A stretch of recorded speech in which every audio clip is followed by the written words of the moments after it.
Hallelujah hallelujah प्रभु महान नाम धन्यवाद हो से सुंदर सुजोग देते सानिध्य मध्यक आसवा से प्रभु को धन्यवाद दी पुणे मंच बस प्रभु दास मान को पुणे आपण मान प्रभु दास भाव में ख्रीष्ट नमस्कार करते समस्त को नमस्कार प्रभु आशीर्वाद करूँ। आज आम ये सभार आसीचु परमेश्वर वाक्य शुणा आम अनेक कथा शुणीचु कि प्रभाव पकईना कि प्रभुंर पदे कथा जीवन को परिवर्तन कर दी पदे कथा लाजर मरिक पड़ी जीशु गले लाजर बाहरी आसब ना जीशु डाकले जीशु कहले हम ना कि पवन पूरा छटपट हो जीशु कहले रे पवन चुप कारण से जब कहती कि ना कि प्रभु दीर्घ समय नीरवता पर खाली पार्टी टिके खोलिले सृष्टि हो तो सही प्रभुकर वाक्य जो आम शुणु आम जीवन प्रभाव थी ना ना आज आम बसला बेलू आम प्रार्थना सहित शुणा जे परमेश्वर आप मस्त कथा हूँ प्रभु आप मो सहित कथा हूँ आम से प्रसंग पद पढ़ा आज किए पढ़े माइक समस्त वेरी गुड आज प्रसंग पद पढ़े एवरी 10 पर्व 37 पद कारण आउ अति अल्प समय केते अल्प अति अल्प माने कौन काली कहती अल्पर अल्पर अल्पर अल्पर अल्प केते अति अल्प से बेसी अल्प भी नहीं अति अल्प समय मोर प्रिय भाई भाई मन रखी था आम अति अल्प समय अच्छे आग को बेसी समय ना जगत लोक बहुत समय अच्छी आम अल्प समय अच्छी आम खाली अपेक्षा कर जीशु के आस बाइबल शेष केमती पढ़े टे प्रकाशित वाक्य शेष पर्व बोले केते पर्व सेटा 22 पर्व तार 20 पद भी पढ़ जे एही समस्त विषय रे साक्ष्य देउछंती से कहंती सत्य आमे शीघ्र आसुअछु सत्य आमे शीघ्र सत्य बोले कोनटा एटा मिछ नाही बोली सत्य माने कोन एटा मिछ नाही इंग्लिश में सत्य को लिखा होचे श्योरली बोले लिखा होचे श्योरली माने कोन अति निश्चित भाव श्योरली सत्य आम शीघ्र आसुचु एटा कही करी प्रभु बाइबल को बंद कर बाइबल यही वाक्य सहित शेष हो कौन सत्य आम शीघ्र आसु मोर प्रिय भाई भाई मैंने प्रभु मान को अनुग्रह करूँ आज वाक्य ध्यान करने समय प्रार्थना तो शुणा कहीं बाइबल कहूँ कौन आउ अति अल्प समय आप शेष काल में नहांती आपण मु शेष काल ना शेष काल तो केवल आरंभ हो गला एटा शेष काल ना एवरी तार एक पर्व 1-2 पद पढ़े एवरी एक पर्व तार 1 और 2 पद ईश्वर पूरा काल रे विभिन्न भाग रे विभिन्न प्रकार इको दरकार है खाली गीत गाइला बोल को नाच कला इको वाक्य बोल को इको दरकार हां ठीक ईश्वर पूरा काल रे विभिन्न भाग रे विभिन्न प्रकार भाववादी मानक द्वारा पितृपुरुष मानक कथा कही एही शेष काल रे पुत्रंक द्वारा आम मानक कथा कही अछंती कहा द्वारा कथा आइछंती पुत्रंक द्वारा पुत्र केबे कथा आइछंती शेष काल रे प्रभु यीशु केबे थिले जगत रे आस्ति करे 2000 वर्ष पूर्व थे तो सहीटा को शेष काल बोली कहुच्छे आपण ए शेष काल ना आम शेष काल अच्छु शेष काल आम ना आम शेष काल शेष मुहूर्त अच्छे आम शेष काल ना शेष काल के आरंभ है जीशु थी समय शेष काल पुत्र द्वारा कथा को शेष काल बोली कहुच्छे प्रेरित 2 पर्व 17 पद पढ़े प्रेरित 2 पर्व तार 17 पद ईश्वर कहती शेष काल एपरी घटब जे आम्भे समस्त मर्त्य ଉପରେ ଆମେ ସମସ୍ତ ମର୍ତ୍ତ୍ୟ ଉପରେ ଆପଣ ଆତ୍ମା ବୃଷ୍ଟି କରିବା ଆପଣ ଆତ୍ମା ବୃଷ୍ଟି କରିବା। ସେଥିରେ ତୁମ୍ଭମାନଙ୍କର କେବେ ବୃଷ୍ଟି କରିବା? ଶେଷ କାଳରେ ଆପଣ ଆତ୍ମା ପବିତ୍ରାତ୍ମା କେବେ ଆସିଥିଲେ? ପେଣ୍ଟିକୋସ୍ତ ଦିନ। ପେଣ୍ଟିକୋସ୍ତ ଦିନ କେବେ ହେଇଥିଲା? 2000 ବର୍ଷ ପୂର୍ବେ। ତ 2000 ବର୍ଷ ପୂର୍ବକୁ କଣ କୁହାଯାଉଛି? ଶେଷ କାଳ। ହେଲେ ଆପଣ କୋଉ କାଳ? ଏବେ ଆପଣ ମୁଁ ଶେଷ କାଳରେ ନାହିଁ। କୋଉ ସମୟରେ ଅଛୁ? ଶେଷ ମୁହୂର୍ତ୍ତରେ ଅଛୁ। ଆମେ ହଉଛୁ ଶେଷ ମୁହୂର୍ତ୍ତର ଖ୍ରୀଷ୍ଟିଆନ। ଶେଷ ମୁହୂର୍ତ୍ତର ଖ୍ରୀଷ୍ଟିଆନ। ମୋର ପ୍ରିୟ ଭାଇ ଭଉଣୀ ମାନେ, ବାକି ଲୋକ ଜଗତ ପଥରେ ପାଗଳ ହେଇଛନ୍ତି। ଏଇ ପର୍ବ ସେଇ ପର୍ବ, ଏଇ ଯାତ୍ରା ସେଇ ଯାତ୍ରା, ଏଇଠି ଯିବା ସେଇଠି ଯିବା, ଘର ବନେଇବା, ଖାଇବା ପିଇବା, ପାଠ ପଢିବା। ଆମର ଚିନ୍ତା କଣ? ପ୍ରଭୁ କେବେ ଆସିବେ? ଯିବୁ ବୋଲି ସେଇ ପ୍ରସ୍ତୁତି। କାଲି ମୁଁ ସମସ୍ତଙ୍କୁ କହୁଥିଲି ଗୋଟେ ବିଷୟ କରିବେ। ସ୍କୁଲରେ ଥିବେ ପ୍ରଭୁରେ ଥିବେ, ହଷ୍ଟେଲରେ ଥିବେ ପ୍ରଭୁରେ ଥିବେ, ଚାକିରି କରିବା ଯେ ସେଠି ପ୍ରଭୁରେ ଥିବେ, ଅଟୋ ଚଲାଉଥିବେ ପ୍ରଭୁରେ ଥିବେ। ପୁଅ ଝିଅମାନେ ପିକନିକ ଯାଉଛ ପ୍ରଭୁରେ ଥିବ। ସେଠି ପିକନିକ ଯାଉଛ ବୋଲି ବେଶୀ ନଥିଲା କାମ କରିବନି। ଆପଣ ଯୋଉଠି ଥାଆନ୍ତୁ ପ୍ରଭୁରେ ଥାଆନ୍ତୁ, କାରଣ ପ୍ରଭୁ ଯେତେବେଳେ ବି ଆସିଲେ ସେଠୁ ଆମେ ଯିବାର ଅଛି। ସେଇ ପ୍ରସ୍ତୁତି ଥିବାର ଅଛି। ଆଜି ପ୍ରତ୍ୟେକଙ୍କୁ ପ୍ରଭୁଙ୍କ ଦାସ ଭାବରେ ଅନୁରୋଧ କରିବା ପାଇଁ ଚାହେଁ, ଆଜିଠାରୁ ଜୀବନକୁ ସଜାଡ଼ନ୍ତୁ। କାରଣ ଆଉ ଅତ୍ୟଳ୍ପ ସମୟ ମାତ୍ର ଯାହାଙ୍କର ଆଗମନ କରିବାର ଅଛି, ଆଗମନ କରିବେ ଓ ବିଳମ୍ବ କରିବେ ନାହିଁ। ହେଲେ ପ୍ରିୟ ଭାଇ ଭଉଣୀ ମାନେ, ଆପଣମାନଙ୍କୁ ଗତକାଲି କହୁଥିଲି ଗୋଟେ ବିଷୟ। କାହିଁକି ଶୈତାନ ଆସିପାରୁନାହିଁ? କାହିଁକି ଶୈତାନର ରାଜ୍ୟ ଆସିପାରୁନାହିଁ? କାରଣ ମଣ୍ଡଳୀ ଅଛି। ମଣ୍ଡଳୀ ଥିବା ଯାଏ ଶୈତାନ ଆସିପାରିବ ନାହିଁ। ମଣ୍ଡଳୀ ଗଲେ ଏକା ସେ ଆସିବ। ମଣ୍ଡଳୀ ଥିବା ଯାଏ ଶୈତାନ କିଛି କରିପାରିବନି। ଆପଣ ଦେଖିବେ ମାଥ୍ୟୁ 16 ପର୍ବ 19 ପଦ, ଆପଣ 18 ପଦ ପଢନ୍ତୁ। 18 ପଦ। ଆଉ ମୁଁ ମଧ୍ୟ ତୁମକୁ କହୁଅଛି, ତୁମେ ପିତର ପୁଣି ଏହି ପଥର ଉପରେ କୋଉ ପଥର? ଏଇ ପଥର ବୋଲେ କୋଉ ପଥର? ଖ୍ରୀଷ୍ଟ ରୂପୀ ପଥର। ଖ୍ରୀଷ୍ଟ ହଉଛନ୍ତି ଜୀବନ୍ତ ପ୍ରସ୍ତର। ଏଇ ପଥର ଉପରେ ମୁଁ ଆପଣା ମଣ୍ଡଳୀ ତୋଳିବି। ଆଉ ନରକର ବଳ ତାହାକୁ ପରାଜୟ କରିବ ନାହିଁ। ମଣ୍ଡଳୀକୁ କିଏ ପରାଜୟ କରିପାରିବ ନାହିଁ? ନରକର ବଳ। ଏଠି ନରକର ବଳ ଲେଖା ହେଇଛି। ଇଂଲିଶରେ କଣ ଲେଖା ହେଇଛି? ଗେଟ୍ସ ଅଫ ହେଲ୍ ବୋଲି ଲେଖା ହେଇଛି। ମାନେ ନରକର ଦ୍ୱାର ସବୁ। ସ୍ୱର୍ଗ ଦ୍ୱାର ଗୋଟେ ଆଗ, ସ୍ୱର୍ଗ ଯିବାର ଦ୍ୱାର ଗୋଟେ, ନରକ ଯିବାର ଦ୍ୱାର ଗଦା। ଯୁଆଡେ ଗଲେ ବି ନରକକୁ ଯାଇ ହବ। ଏଣେ ଯାଅ ତେଣେ ଯାଅ, କେଣେ ଯାଅ ତେଣେ ଯାଅ, ନରକକୁ ଯାଇ ହବ। କିନ୍ତୁ ସ୍ୱର୍ଗ ଯିବା ପାଇଁ ଗୋଟେ ବାଟ। ଲେଖାଯାଉଛି ନରକର ସବୁ ଦ୍ୱାର ଖୋଲିଦେଲେ ମଧ୍ୟ, ଯେତିକି ଶକ୍ତି ଆସିଲେ ମଧ୍ୟ ମଣ୍ଡଳୀକୁ ପରାଜୟ କରିପାରିବ ନାହିଁ। ଏ 4-5ଟା ଚଣ୍ଡାଳ ମାନଙ୍କ କଥା ଛାଡ଼। ଏମାନେ କଣ କରିପାରିବେ? ଚର୍ଚ୍ଚ ଘର ଭାଙ୍ଗି ପାରିବେ। ଆମ ଭିତରେ ବସିଲା ପରେ ମୁଁ କୋଉଠି କାଢି ପାରିବେ? ପ୍ରଭୁ ଚର୍ଚ୍ଚରେ ରହୁନାହାନ୍ତି। ତାଙ୍କ ଧାରଣା କଣ? ଏମାନଙ୍କର ଯୀଶୁ ଚର୍ଚ୍ଚରେ ଅଛନ୍ତି, ଚର୍ଚ୍ଚକୁ ଭାଙ୍ଗିଦେଲେ। ପ୍ରିୟ ଭାଇ ଭଉଣୀ ମାନେ, ମନ୍ଦିରରେ କିଏ ଥାଏ?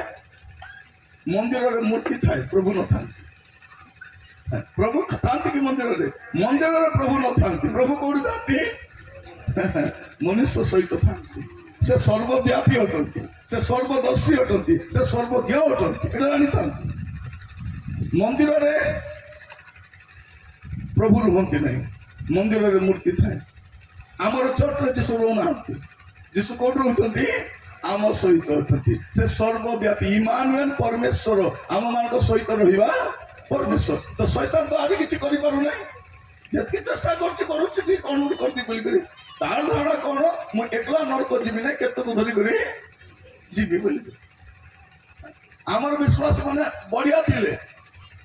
ଏବେ କେତେଦିନ ପୁରୁଣା ପାପ ପୁଣି ଆରମ୍ଭ କରିଛନ୍ତି। ଯେ ପୁଡ଼ିଆ ଛାଡ଼ିଥିଲା, ଏବେ ପୁଣି ପୁଡ଼ିଆ ଆରମ୍ଭ କରିଛି। ସେ ଯେ ମୋବାଇଲରେ ଖରାପ ଭିଡିଓ ଦେଖିବାଟା ଛାଡ଼ିଥିଲା, ଏବେ ପୁଣି ଷ୍ଟାର୍ଟ କରିଛି। ସେ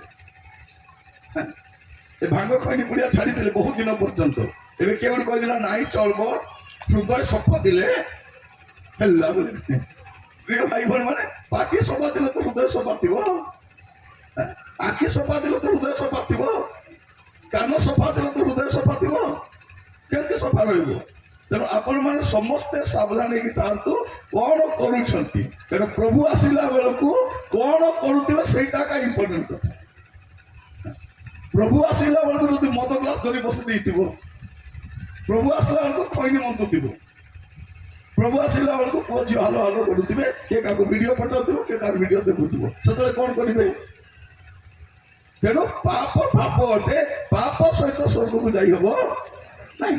ଏଠି ଆମେ କଣ ଦେଖୁଛୁ ଯେ ନରକର ବଳ କଣ କରିପାରିବ ନାହିଁ? ମଣ୍ଡଳୀକୁ ପରାସ୍ତ କରିପାରିବ ନାହିଁ। ଯଦି ନରକର ବଳ ମଣ୍ଡଳୀକୁ ପରାସ୍ତ କରିପାରିବ ନାହିଁ, ମଣ୍ଡଳୀ ଥିବା ନରକର ବଳ ପୃଥିବୀରେ ଆସିପାରିବ କି? ଶୈତାନର ସାମ୍ରାଜ୍ୟ ଆସିପାରିବ କି? ଶୈତାନର ସାମ୍ରାଜ୍ୟ ଆସିପାରିବ ନାହିଁ। କଣ ହବାର ଅଛି? ମଣ୍ଡଳୀ ଏଠୁ ଯିବାର ଅଛି। ତ ଆପଣ ମାନେ ସେ ଯିବା ପ୍ରସ୍ତୁତିରେ ଥାଆନ୍ତୁ, ଥିବା ପ୍ରସ୍ତୁତିରେ ନାହିଁ। ଘର ବାନ୍ଧନ୍ତୁ କିନ୍ତୁ ଯିବା ପାଇଁ ରେଡି ଥାଆନ୍ତୁ। ଆପଣ କୁହନ୍ତୁ ନାହିଁ ପ୍ରଭୁ ଘର ବାନ୍ଧିଛି ରାଜା, କେମିତି ହେଲେ ବି 20 ବର୍ଷ ଥିବି ବୋଲି କିଛି ନାହିଁ, ସବୁ ଛାଡିକି ଯିବାର ଅଛି।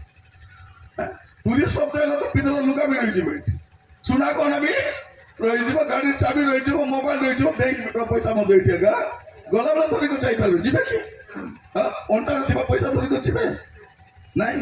ଯାହା ଏଠି ଦେଇଥିବେ ସେଇଟା ଏକା ସେଠି ପାଇବେ। ଆପଣ ପ୍ରଭୁଙ୍କ ସେବା ପାଇଁ ଯାହା ଦେଇଛନ୍ତି, ଚର୍ଚ୍ଚରେ ଯାହା ଦଉଛନ୍ତି, ମିଟିଂରେ ଯାହା ଦଉଛନ୍ତି, ପ୍ରଭୁଙ୍କ ଦାସମାନଙ୍କୁ ଯାହା ଦଉଛନ୍ତି, ସେଇଟା ଏକା ଉପରେ ଲେଖା ହେଇଥିବ, ଏଠି ଥିବାର ଲେଖା ହେବନି। ପ୍ରଭୁଙ୍କ ଦାସ କଣ ବୋଲି କହୁଛନ୍ତି? What we give, church records. What we keep, God records. What we give, ଆମେ ଯାହା ଦଉଛୁ ସେଟା ମଣ୍ଡଳୀ ହିସାବରେ ଅଛି, ଆଉ ଯୋଉ ଦଉନୁ କାହାର ହିସାବରେ ଅଛି? ପ୍ରଭୁ ଆକୁ ଏତିକି ଦେଲି ହେଲେ ବି ଦଉନାହିଁ, ଦଉନୁ। ମାର୍କେଟ ଗଲେ ଯେତିକି ପଇସା ଥିବ ଭେନିଟ୍ ବ୍ୟାଗରେ ଛାଡି ସବୁ ଗାଡି ଖର୍ଚ୍ଚ କରିଦେବେ, କାହାକୁ ଉଧାର ମଧ୍ୟ ମାଗିବେ, ଦେଇ ଚାଲ 500 ଟଙ୍କା ଘରେ ଗଲେ। କିନ୍ତୁ ଏଠି ଆସିଲା ବେଳକୁ ଦାନ ଦେବା ପୂର୍ବରୁ 4 ପଇସା ଦେଖୁଥିବେ, 50 ନା 100 ନା 500 ବୋଲିଲା ବେଳେ। ପ୍ରିୟ ଭାଇ ଭଉଣୀ ମାନେ ମୁଁ ଆଶ୍ଚର୍ଯ୍ୟ ହଉଛି, 10 ଟଙ୍କା 20 ଟଙ୍କା ନୋଟ ନେଇ କୋଉ ମାଟିରେ ତଳୁଛନ୍ତି କେଜାଣେ? ଏତେ ଅସ୍ନା ଦେଖ ସତରେ ନାହିଁ, ଗନ୍ଧ ପୁରା ଗନ୍ଧ ନାହିଁ। ଭାଇ ଭଉଣୀ ଆଗର ଟଙ୍କା ଗୁଡାକ କେତେ ଦିନ ଥିଲା ଭଲ ଥିଲା, ଏ ଟଙ୍କା ଗୁଡାକ ଟିକେ କୁତରା ହେଇଯାଉଛି। ଆଜି ବାକ୍ୟ ଶୁଣିଲା ବେଳକୁ ଟିକେ ଧ୍ୟାନ ଦେବେ ଆପଣ ମାନେ, ଆପଣ କଣ କରୁଛନ୍ତି, ଆପଣଙ୍କ ଜୀବନ କେମିତି ଅଛି। ମୁଁ ସବୁବେଳେ ଗୋଟେ କଥା କୁହେ, ସ୍ୱର୍ଗ ଯିବା ପାଇଁ 2ଟା ବିଷୟ ଦରକାର, ବେଶୀ ବିଷୟ ଦରକାର। ସ୍ୱର୍ଗ ଯିବା ପାଇଁ 2ଟା ବିଷୟ ଆଗ ଦରକାର। ଗୋଟେ ହଉଛି ଆପଣଙ୍କ ପାପ ସବୁ କ୍ଷମା ହେଇଥିବା ଦରକାର, ଆଉ ଆପଣ ପବିତ୍ର ଜୀବନ କାଟୁଥିବା ଦରକାର, ଆଉ କିଛି ଦରକାର କିଛି ଦରକାର। ଆପଣଙ୍କ ପାପ କ୍ଷମା ହେଇଛି ସେତିକି ବଡ କଥା। ପାପ ଲୁଚାଇବେନି, ପାପ ଲୁଚିବ, ସେ ପାପ ଲୁଚାଇବା ଚିନ୍ତାରେ ପଡନ୍ତୁ ନାହିଁ, ଏଟା ବିଲେଇର ବୁଦ୍ଧି। କଣ କରିବ? ସିମେଣ୍ଟ ଘରେ ହଗି ଦେଇକି ଟାଣି ପକାଉଥିବ, ଦେଖିଛନ୍ତି? ମାଟିର ତ ଟାଣି କରି ହଗଲାଟା ପତବ। ଏବେ କଣ କରୁଛି? ସିମେଣ୍ଟ କରିକି ହଗିଦେବ, ଇଆଡେ ଟିକେ ତାର ଅଭ୍ୟାସ ରାମ୍ବଳି କରି ପତରାଟା, ସେ ଭାବୁଛି ପତି ଦେଲି ବୋଲି କରି। ପାପ ପତି ହୁଏ ନାହିଁ। ଆମେ ପତି ହେଇଗଲେ ବି ପାପ ପତି ହବ ନାହିଁ। ଯେବେ ପ୍ରଭୁ ଆସିବେ ତେବେ ସବୁ ହିସାବ କରିବେ। ଆଜି ସମସ୍ତଙ୍କୁ କହିବା ପାଇଁ ଚାହେଁ, ଆମେ ଯେତେ ଜଣ ଏଠି ବସିଛୁ, ଆମେ ଯତ୍ନପୂର୍ବକ ଆଜିର ବାକ୍ୟକୁ ଶୁଣିବା, ଯତ୍ନପୂର୍ବକ ଜୀବନକୁ ସଜାଡ଼ିବା। ଆମେ ଯେମିତି ଅଛୁ ଭାବିବା ନାହିଁ ଯେ ଆମେ ବର୍ତ୍ତି ଯିବୁ ବୋଲି। ସ୍ୱର୍ଗ ଯିବା ପାଇଁ 2ଟା ବିଷୟ ଦରକାର। ଗୋଟେ ହଉଛି ଆପଣଙ୍କ ପାପ କ୍ଷମା ହେଇଥିବା ଦରକାର, ଆଉ ଆପଣ ପବିତ୍ର ଜୀବନ କାଟୁଥିବା ଦରକାର। ଗୋଟେ ହଉଛି ଫରଗିଭନେସ୍, ଆଉ ଗୋଟେ ହଉଛି ହୋଲିନେସ୍। କଣ ଦରକାର? 2ଟା, ଆଉ କିଛି ନାହିଁ। ଫରଗିଭନେସ୍ ଆଉ ଗୋଟେ ହୋଲିନେସ୍, ଏ 2ଟା ଛଡା ଆଉ କିଛି ଦରକାର ନାହିଁ। ବାଇବଲ କେତେଥର ପଢିଛନ୍ତି? 40 ଦିନ ଉପବାସ କେତେଥର କରିଛନ୍ତି? 10 ମାସ କେତେ ଦେଇଛନ୍ତି? ଏଇଟା ନାହିଁ ବଡ କଥା। 10 ମାସ ଦେବାକୁ ନରକ ପଳେଇଥିବ, ଯାଇକି କହିବ ପ୍ରଭୁ ପ୍ରତି ମାସରେ ମୁଁ 10 ମାସ ଦଉଥିଲି ରାଜା, ତୁ କାହାକୁ ଦେଇଥିଲୁ ତାର ପାଖେ ଯା। ଏଠି 10 ମାସ ସ୍ୱର୍ଗକୁ ନେବ ନାହିଁ। ପ୍ରିୟ ଭାଇ ଭଉଣୀ ମାନେ, ଅନେକ ଲୋକ ଉପବାସ କରୁଛନ୍ତି। ଉପବାସ କଣ କରେ? ଉପବାସ କଣ କରେ? ଆମେ ଉପବାସ କାହିଁ କରୁଛୁ? ପରିସ୍ଥିତି ପରିବର୍ତ୍ତନ କରିବା ପାଇଁ। ତୁ ଉପବାସ କ'ଣ ପରିବର୍ତ୍ତନ କରିବା କଥା? ମତେ ପରିବର୍ତ୍ତନ କରିବା ଦରକାର। ଉପବାସ କ'ଣ କରିବା ଦରକାର? ମତେ। ଆମେ ଉପବାସ କରି ପ୍ରଭୁକୁ ପରିବର୍ତ୍ତନ କରିବା ପାଇଁ ଚାହୁଁ।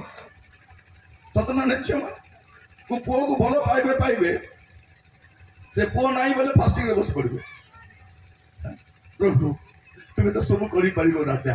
ତୁମେ କହିଲା ସୂର୍ଯ୍ୟ ହେଲା, ଚନ୍ଦ୍ର ହେଲା, ନକ୍ଷତ୍ର ହେଲା। ପ୍ରଭୁ ତୁମେ ପଦେ ଆଜ୍ଞା ଦେଲେ ପ୍ରଭୁ, ଓ ପ୍ରଭୁ ରୋହନର ହୃଦୟ ପରିବର୍ତ୍ତନ ହେଇଯିବ ପ୍ରଭୁ ବୋଲି ପ୍ରାର୍ଥନା। ପ୍ରଭୁ ଯଦି ଦେଉନାହାନ୍ତି ପ୍ରାର୍ଥନା କରି ମାଗିବ ନାହିଁ। ସେଟା ପ୍ରଭୁ ତ ଭାଙ୍ଗି ଦେଲେଣି କି ନାହିଁ? ଏମାନେ ପ୍ରାର୍ଥନା କରି କାନ୍ଦି ଦିଅ ରାଜା, ଦିଅ ରାଜା, ଦିଅ ରାଜା ଦେଇଦେଲେ। ଏବେ ମାଡ଼ ଖାଉଛି, ଏବେ ମାଡ଼ ଖାଉଛି। ପ୍ରଭୁ କାହିଁକି ଦେଲ ରାଜା? ମୁଇଁ ଦେଇ ନାଇଲ ରାଣୀ, ତୁଇ କାନ୍ଦି ମାଗଲାରୁ ତତେ ମୁଇଁ ତ ଜାଣିକିନା ତତେ ଦେଉନଥିଲି।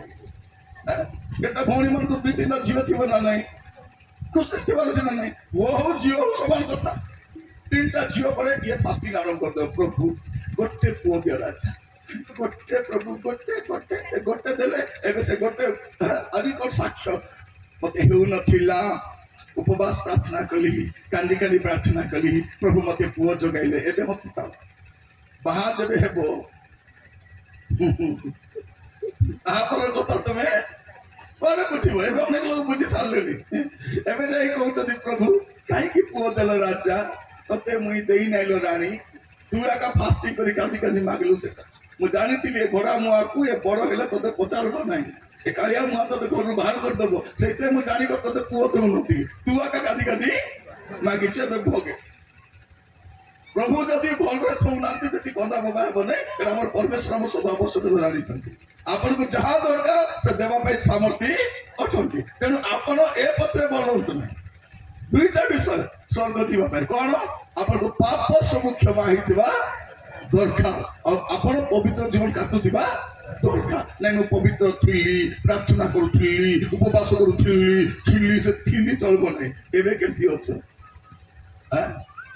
ଭଲ ପାଠ ପଢୁଥିଲି, ଭଲ ପଢୁଥିଲି, ମାତ୍ର ପରୀକ୍ଷାରେ ଫେଲ୍ ହେଇଯାଇଛି। ଭଲ ପଢୁଥିଲା, ପରୀକ୍ଷାରେ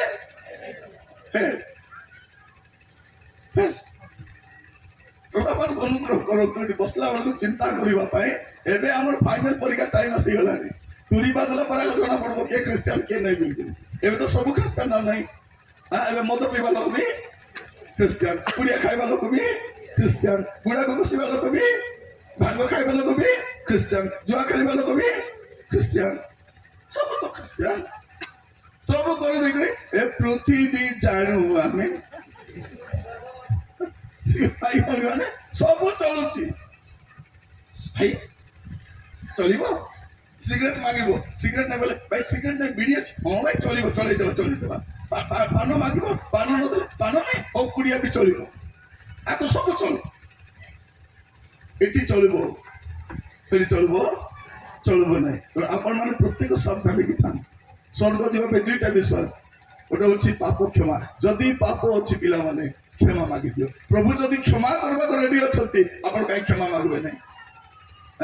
ଯଦି ଜଣେ ଲୋକ ଆପଣଙ୍କୁ କ୍ଷମା କରିବା ପାଇଁ ପ୍ରସ୍ତୁତ ଅଛନ୍ତି, ଆପଣ କାହିଁକି କ୍ଷମା ମାଗିବେ ନାହିଁ? ସେଇଟା ମୁଁ କହିବା ପାଇଁ ଚାହୁଁଛି। କେବେ କ୍ଷମା ମାଗିବେ? ଏବେ ପାପ କରିବି, ପରେ ସୁବିଧା ହେଲେ ଦେଖିବି।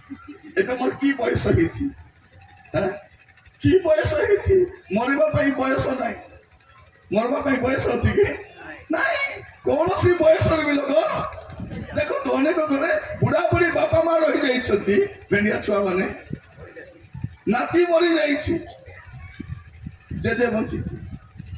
ମରିବା ପାଇଁ ବୟସ ନାହିଁ। ଏବେ ସୁଯୋଗ ଅଛି। ସମସ୍ତଙ୍କୁ ମୁଁ କହିବା ପାଇଁ ଚାହେଁ, ଯଦି କିଛି ପାପ ସହିତ ଆସିଛ, ପାପ ସହିତ ଯାଆନ୍ତୁ ନାହିଁ।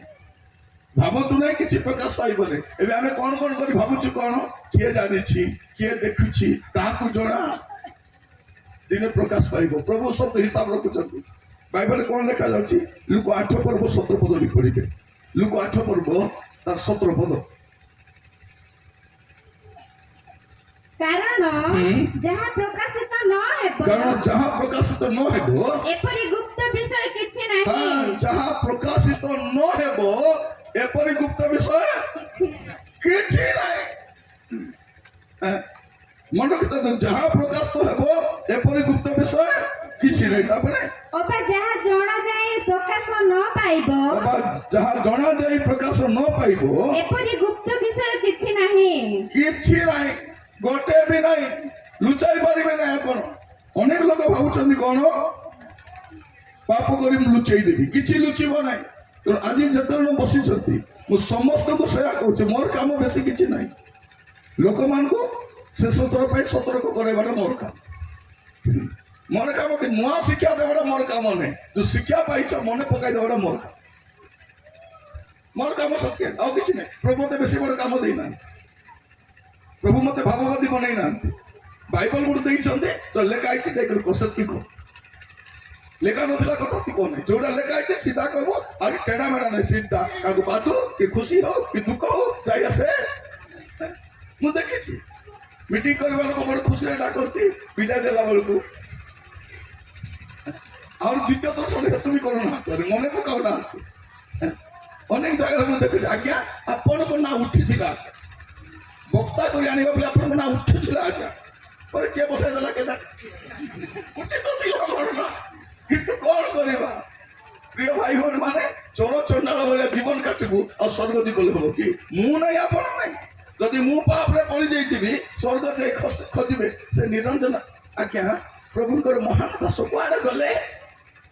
କୁଆଡେ ଗଲେ? ଗଲେ ସେଠି ପ୍ରଭୁଙ୍କର ଦାସ ବୋଲି ଛାଡ଼ିବେ ନାହିଁ।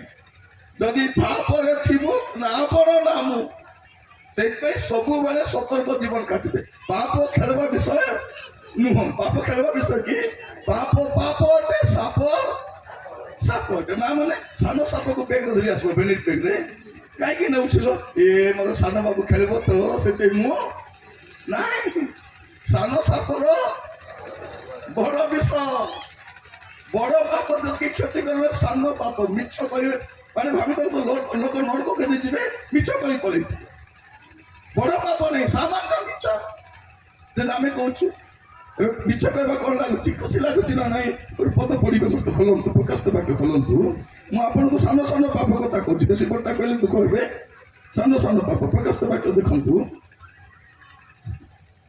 ତାର 21 ପର୍ବ 8 ପଦ, 21 ପର୍ବ 8 ପଦ। ହଁ, କିନ୍ତୁ ଯେଉଁମାନେ ଭୀରୁ, କିନ୍ତୁ ଯୋଉମାନେ ଭୀରୁ, ଅବିଶ୍ୱାସୀ, ଭୀରୁ ମାନେ କଣ? ଡରୁଆ ଲୋକ। ଭୀରୁ ମାନେ ସାକ୍ଷ୍ୟ ଦେବା ପାଇଁ ଡରୁଛି, ଖ୍ରୀଷ୍ଟିଆନ ବୋଲି କହିବା ପାଇଁ ଡରୁଛି, ବିଶ୍ୱାସୀ ବୋଲି କହିବା ପାଇଁ ଡରୁଛି। ଯୋଉମାନେ ଭୀରୁ, ତାପରେ ଅବିଶ୍ୱାସୀ, ଘୃଣ୍ୟ, କଳଙ୍କିତ, ନରଘାତକ, ବ୍ୟଭିଚାରୀ, ମାୟାବୀ ଓ ପ୍ରତିମା ପୂଜକ, ଓ ପ୍ରତିଭା ପୂଜକ, ସେମାନେ ଓ ସମସ୍ତ ମିଥ୍ୟାବାଦୀ। ଏମାନେ ତ ଥିଲେ ଥିଲେ ଥିଲେ ଏମାନେ ବଡ ବଡ ପାପ କରିବା ଲୋକ। ଏ ମିଥ୍ୟାବାଦୀ ବି ନିଶ୍ଚୟ ଅଛି।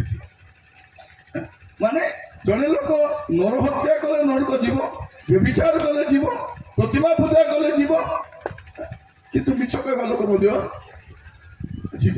ମିଛ କହୁଛୁ କି ନାହିଁ? ଏ କହି କହି ପୁରା ମାଷ୍ଟର ହେଇଯାଇଛନ୍ତି।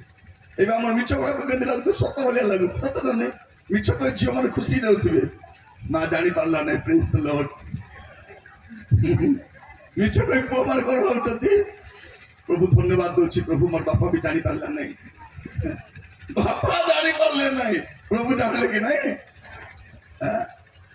ଦେଖିବେ ସେଦିନ ନରକ ଯିବା ଲୋକକୁ ଭେଟିବେ, ସେ ନରକରେ ପଚାରିବେ, ହଇରେ ତୁ ତ ଏତେ ଗୀର୍ଜା ପ୍ରାର୍ଥନା କରୁଥିଲୁ, କୋଇର ଗ୍ରୁପରେ ଗୀତ ଗାଉଥିଲୁ, ତୁ କେତେ ନରକ ପଳେଇ ଆସିଲୁ? ମିଛ କଥା କହିଲି ଭାଇନା, ମୁଇଁ ପଳେଇ ଆସିଲି। ଆଉ ତୁ କାହିଁକି ଆସିଲୁ ରେ? ମୁଁ ଜଣଙ୍କ ଘରେ ଯାଇଥିଲି, ତାର ଚାର୍ଜର ଚୋରି କରି ପଳେଇ ଆସିଛି। କଣ ଚୋର ବୋଲେ ତ ଚୋର, ଚୋର ମାନେ ସ୍ୱର୍ଗକୁ ଯିବେ ନାହିଁ। ଚୋର ମାନେ କଣ? ଜୁତା ଚୋରିବା, ଚାର୍ଜର ଚୋରିବା, ଶାଢୀ ଚୋରିବା, ସାମାନ ଚୋରିବା, ଚୋରିବାଟା ତ ଚୋରିବା। ତେଣୁ ପ୍ରତ୍ୟେକ କହିବା ପାଇଁ ତା ଜୀବନକୁ ସଜାଡ଼ିବେ। ପବିତ୍ର ଆତ୍ମା ସମସ୍ତଙ୍କୁ ଦିଆଯାଇଛନ୍ତି, ସମସ୍ତଙ୍କୁ ସେ ଜାଗ୍ରତ କରାଇବେ। ବେଶୀ କହିବେନି, 2-4 ଥର କହିବେ, ନ ମାନିଲେ ଚୁପଟା ପିଇଦେବେ।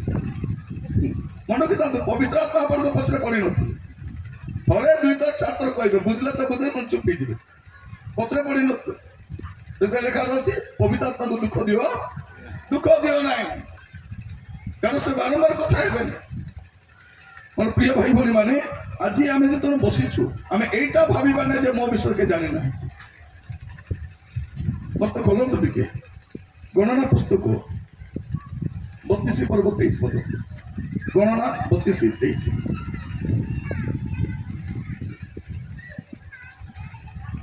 ଗଣନା ପୁସ୍ତକ ନୂତନ ନିୟମରେ ଅଛି ହେଲା। ହଁ ମାତ୍ର ତୁମେମାନେ ଯେବେ ସେ ରୂପ ନ କର ତେବେ ଦେଖ ତୁମେମାନେ ସଦାପ୍ରଭୁଙ୍କ ନିକଟରେ ପାପୀ ହେବ ପୁଣି ତୁମ୍ଭମାନଙ୍କର ପାପ ଯେ ତୁମମାନଙ୍କୁ ଧରିବ। ତୁମର ବାପା ମାକୁ ଧରିବ ନାହିଁ। ତୁମର ପାପ ତୁମର ବାପା ମାକୁ, ତୁମର ଭାଇକୁ, ତୁମର ସାଙ୍ଗକୁ ଧରିବ ନାହିଁ। ତୁମର ପାପ କାହାକୁ ଧରିବ? ତୁମର ପାପ ତୁମକୁ ଧରିବ। ତୁମର ପାପ ତୁମକୁ ଧରିବ। କୁଇଲେ କଣ କହ ଭାଇ, ତୁମର ପାପ ତୁମକୁ ଧରିବ ବୋଲି ବୋଲେ మీ పాపు నీ గాస్తాను, నీ పాపు నీ గాస్తాను, నీ పాపు నీ గాస్తాను। ଜାଣି ନାହିଁ କୁଇ ନହେଲେ ମୁଁ ଆଉ ଭୁଲ କରି କହିଥିଲି। ତୁମର ପାପ ତୁମକୁ ଧରିବ। ବାଇବଲ କହୁଛି କହିବା ପାଇଁ କଣ ଡରିବାର ଅଛି? ଆମେ ସିଧାସଳଖ କହିବାର ଅଛି। ମୋର ପ୍ରିୟ ଭାଇ ଭଉଣୀ ମାନେ, ମୁଁ ମାଇକ୍ ଧରିଲେ କାହାକୁ ଡରେ ନାହିଁ, କାରଣ ମୁଁ ପ୍ରଭୁଙ୍କ ସପକ୍ଷରେ ଠିଆ ହେଇଛି, ପ୍ରଭୁଙ୍କ ପାଇଁ କହିବା ପାଇଁ ଠିଆ ହେଇଛି। ପ୍ରଭୁ ମତେ ତାଙ୍କର କଥା କହିବା ପାଇଁ ଠିଆ କରି ଡରିବାର କଣ? ଆପଣଙ୍କୁ ଖୁସି କରିଗଲେ କଣ ହବ? କଣ ଆପଣ ମୋର ଘର ଚଳାଉଛନ୍ତି? ନା ସଉଦା ଆଣି ଦଉଛନ୍ତି ମତେ? ମତେ ଚଳାଇବା ଲୋକ ପ୍ରଭୁ, ଖୁଆଇବା ଲୋକ ପ୍ରଭୁ, ରକ୍ଷା ଦେବା ଲୋକ ପ୍ରଭୁ, ଯତ୍ନ ନେବା ଲୋକ ପ୍ରଭୁ। ମୁଁ ଆପଣ କାହିଁ ଡରିବାର ଅଛି? ଯାହାକୁ ଡରିବା କଥା ତାକୁ ଡରିବ। ମାଇକ୍ ଧରିଲେ କାହାକୁ ଡରିବାର ନାହିଁ। କାହିଁକି? ଆମେ ପ୍ରଭୁଙ୍କ ସପକ୍ଷରେ। ଏବେ ପ୍ରଭୁ କଥା ହେବେ କାହା ଦ୍ୱାରା? ତାଙ୍କ ଦାସମାନଙ୍କ ଦ୍ୱାରା, ତାଙ୍କ ବାକ୍ୟ ଦ୍ୱାରା, ତାଙ୍କ ଭଗବାନୀ ମାନଙ୍କ ଦ୍ୱାରା, ତାଙ୍କ ଆତ୍ମାଙ୍କ ଦ୍ୱାରା କଥା ହେବେ। ତେବେ ଆମେ ଯଦି ଠିଆ ହଉଛୁ, ଆମେ ସିଧା କଥା, ଟୁ ଦ ପଏଣ୍ଟ, ଏଣେ ତେଣେ କଥା ହେବାରେ ସିଧା। ପାପ ତୁମକୁ ଧରିବ। ପ୍ରତ୍ୟେକ କହିବା ପାଇଁ ଚାହେଁ, ଆଜି ଯେତେ ଜଣ ବାକ୍ୟ ଶୁଣୁଛନ୍ତି ମନେ ରଖିଥାନ୍ତୁ ପ୍ରିୟମାନେ, ଆଜି ପାପ ବିଷୟରେ ପ୍ରଚାର ହଉନାହିଁ, ଆଶୀର୍ବାଦର ପ୍ରଚାର ହଉଛି। ଦଣ୍ଡ ବିଷୟରେ ପ୍ରଚାର ହଉନାହିଁ, କ୍ରୋଧ ବିଷୟରେ ପ୍ରଚାର ହଉନାହିଁ। ପ୍ରଭୁଙ୍କର କ୍ରୋଧ ବିଷୟରେ ନାହିଁ, ଖାଲି ପ୍ରଚାର ଆଶୀର୍ବାଦ। ଏତେ ଆଶୀର୍ବାଦ ନେଇ କଣ କରିବେ? ଏତେ ଆଶୀର୍ବାଦ ନେଇ କଣ କରିବେ? ଏବେ ତ ଯେତିକି ଆଶୀର୍ବାଦ ଦେଇଛନ୍ତି ରୋକବାକୁ ଜାଗା ନାହିଁ, ଆହୁରି କେତେ ଆଶୀର୍ବାଦ ଦରକାର? ବଳକା ଆଶୀର୍ବାଦ ସଇଲେ ସ୍ୱର୍ଗରେ ପାଇଲେ ହବ ନା ନାହିଁ? ବଳକା ଆଶୀର୍ବାଦ ସ୍ୱର୍ଗର ଦରକାର ନା ସବୁ ଏଠି ଏକା ଦରକାର? ମୁଁ କିଛି ମାଗୁ ନାହିଁ ପ୍ରଭୁକୁ, କିଛି ମାଗୁ ନାହିଁ, କାରଣ ମୋର ପ୍ରଭୁ ବଞ୍ଚିଥିବା ଯାଏ ମୁଁ ମରିବି କି? ମୋର ପ୍ରିୟମାନେ, ପ୍ରଭୁ ବଞ୍ଚିଥିବା ଯାଏ ଆମର ଅଭାବ ହବ ନାହିଁ। ଆମେ ବ୍ୟସ୍ତ ହେବା ଦରକାର ନାହିଁ। ପ୍ରଭୁ ଯଦି ମୋର ପ୍ରତିପାଳକ, ମୋର ଅଭାବ ହେବ ନାହିଁ। ଯଦି ଅଭାବ ହଉଛି, ପ୍ରଭୁ ମୋର ପ୍ରତିପାଳକ ହେଇନଥିବେ। ଆମର ଅଭାବ ଲୋକ କହି ବୁଲିବା ଦରକାର ନାହିଁ। ଆମର ପ୍ରଭୁ ଅଛି। ଯେମାନେ ପ୍ରଭୁଙ୍କ ପାଖରେ ହାତ ପାତିବେ, କାହା ପାଖରେ ହାତ ପାତିବା ପାଇଁ ପଡିବନି। ତେଣୁ ପ୍ରଭୁଙ୍କ ପାଖରେ କାନ୍ଦିବେ, କାହା ପାଖରେ କାନ୍ଦିବା ପାଇଁ ପଡିବ ନାହିଁ। ଯେମାନେ ପ୍ରଭୁଙ୍କ ପାଖରେ ଆଣ୍ଠେଇବେ, ଦୁନିଆର କାହାର ପାଖରେ ବି ଠିଆ ହେଇପାରିବେ। କେତେ ବଡ଼ ଲୋକ ହଉ, ତା ସାମ୍ନାରେ ଯାଇ ଠିଆ ହେଇପାରିବେ। ପ୍ରଭୁ ସକ୍ଷମ କରିବେ। ପ୍ରଭୁ ଆପଣମାନଙ୍କୁ ଅନୁଗ୍ରହ କରନ୍ତୁ। ଦାନିଏଲ ପ୍ରାର୍ଥନା କରି ସିଂହ ଗର୍ତ୍ତରେ ଗଲା, ସେ ସିଂହ ବି ଖାଇପାରୁନି, ଚୁପ୍ ହେଇକି ବସୁଛି। କାହିଁକି? ଦାନିଏଲ ଯେ ସିଂହକୁ ନିର୍ମାଣ କରିଛନ୍ତି, ତାଙ୍କୁ ଠାରୁ ପ୍ରାର୍ଥନା କରି ଯାଇଛନ୍ତି, ତାଙ୍କୁ ପ୍ରଣାମ କରି ଯାଇଛନ୍ତି। କୋଉ ସିଂହ ତାଙ୍କୁ ଗିଳିବ? ତେଣୁ ଆପଣ ପରିସ୍ଥିତିକୁ ଦେଖନ୍ତୁ ନାହିଁ, ପ୍ରଭୁଙ୍କୁ ଦେଖନ୍ତୁ। ମୋର ପ୍ରିୟ ଭାଇ ଭଉଣୀ ମାନେ, ତୁମର ପାପ ତୁମକୁ ଧରିବ। এইଥିପାଇଁ ଆଜି ବାକ୍ୟ ଶୁଣିଲା ବେଳେ ପୁରା ସାବଧାନ ଶୁଣିବେ। ଜୀବନ ଠିକ ନାହିଁ, ଠିକ ଥିଲା ପରେ ଅଭିନୟ କରିଦେବେ। ମିଛ କଥା କହି ଲୋକକୁ ପକାବ ନାହିଁ ହବ, କିନ୍ତୁ ଯେ ମିଛ କହୁଛି ନିଜେ ଜାଣିଛି, ଭୁଲ କାମ କରିବାର ନିଜେ ଜାଣିଛି, ଭୁଲ କାମ କରୁଛି, ମୁହଁ ପୋଛି ପଳେଇ ଆସୁଛି।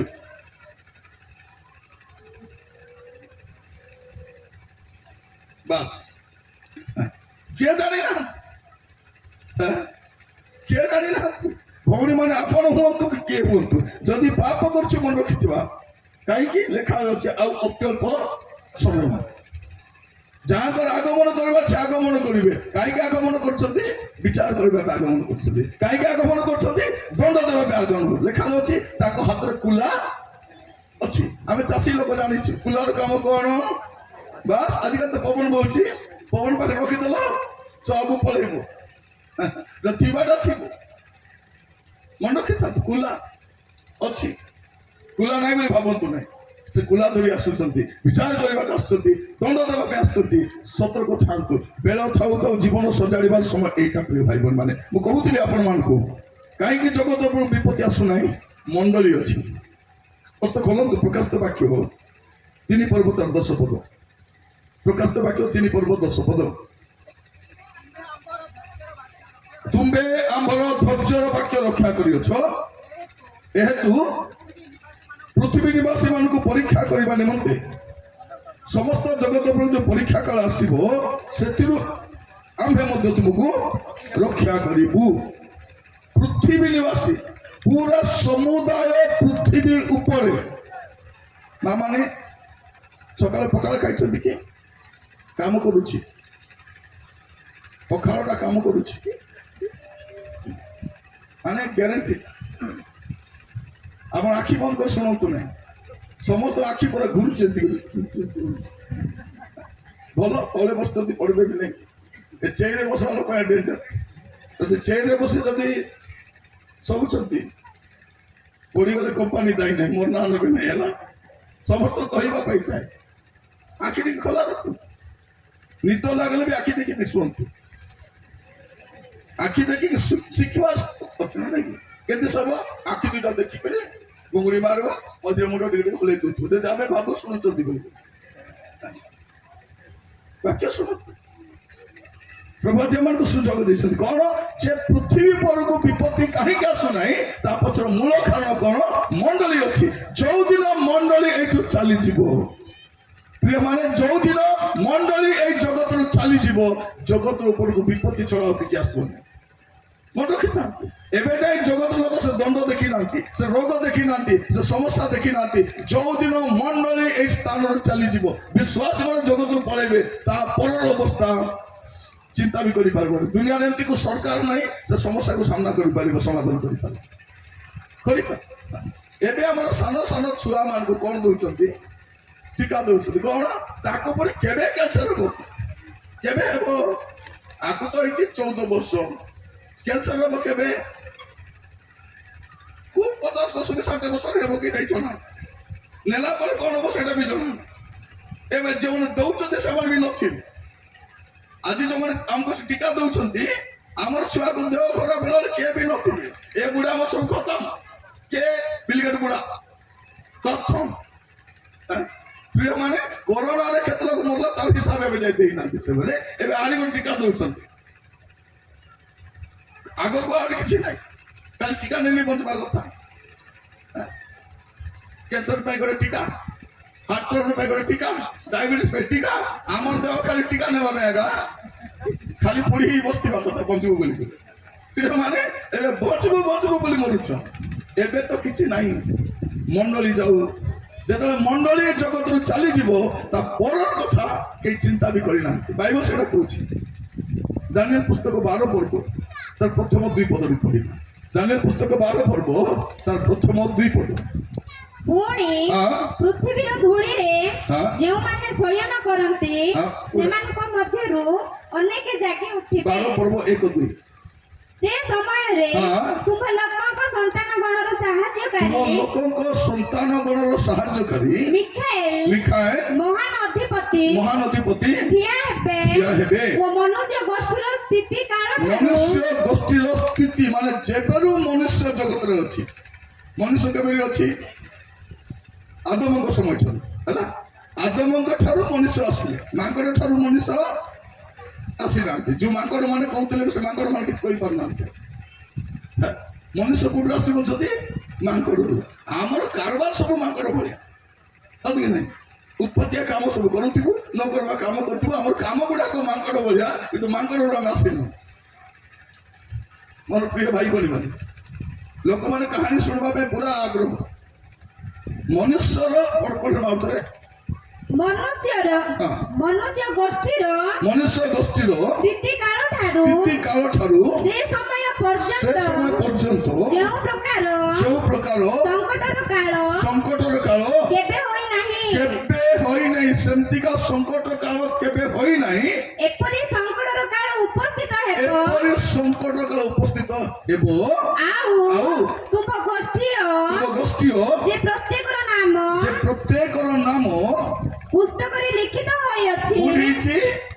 ସେ ପୁସ୍ତକରେ ନାମ ବି ଲେଖା ହେଇଛି, ଗୋଟେ ପୁସ୍ତକରେ ପାପ ବି ଲେଖା ହେଇଛି, ଗୋଟେ ପୁସ୍ତକର ଉତ୍ତମ କାମ ବି ଲେଖା ହେଇଛି, ଗୋଟେ ପୁସ୍ତକର ମୋର କୁକର୍ମ ମଧ୍ୟ ଲେଖା।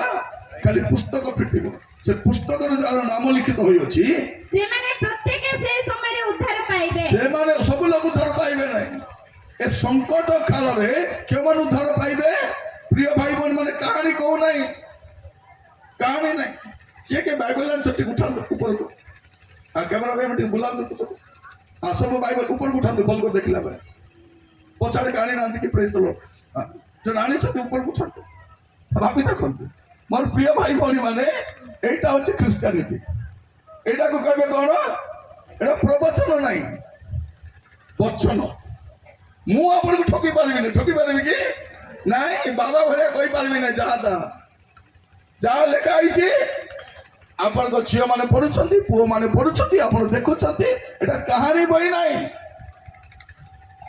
কাহানি বই নাই।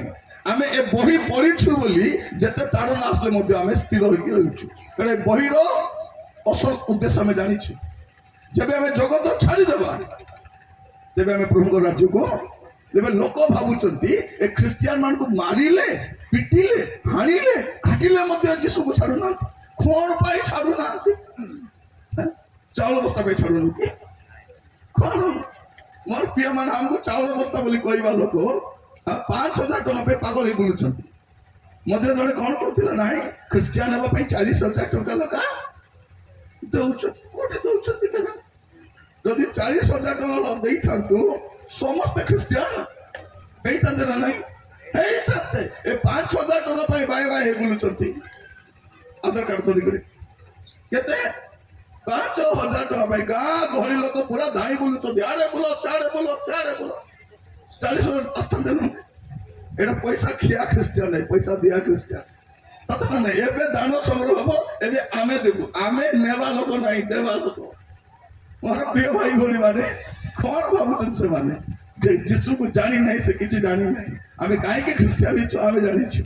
ଆମେ ଜଗତରେ ଭଲ ଥିବା ପାଇଁ ନାହିଁ। ଏ ଜଗତ ଯେବେ ବିନଷ୍ଟ ହେଇଯିବ, ଏ ଜଗତ ଉପରେ ଯୋଉ ଦଣ୍ଡ ଆସିବ, ସେ ଦଣ୍ଡରୁ ରକ୍ଷା ପାଇବା ପାଇଁ ଆମେ ଯୀଶୁକୁ, କଣ ଲେଖା ଅଛି? ଯେପରି ଯେ କେହି ତାଙ୍କର ବିଶ୍ୱାସ କରେ সে বিনষ্ট নয় অনন্ত জীবন। আমি এ জীবন পাই নাই, অনন্ত জীবন পাই যিশুকু। এই জীবন পাই নাই। এ জীবন কি জীবন?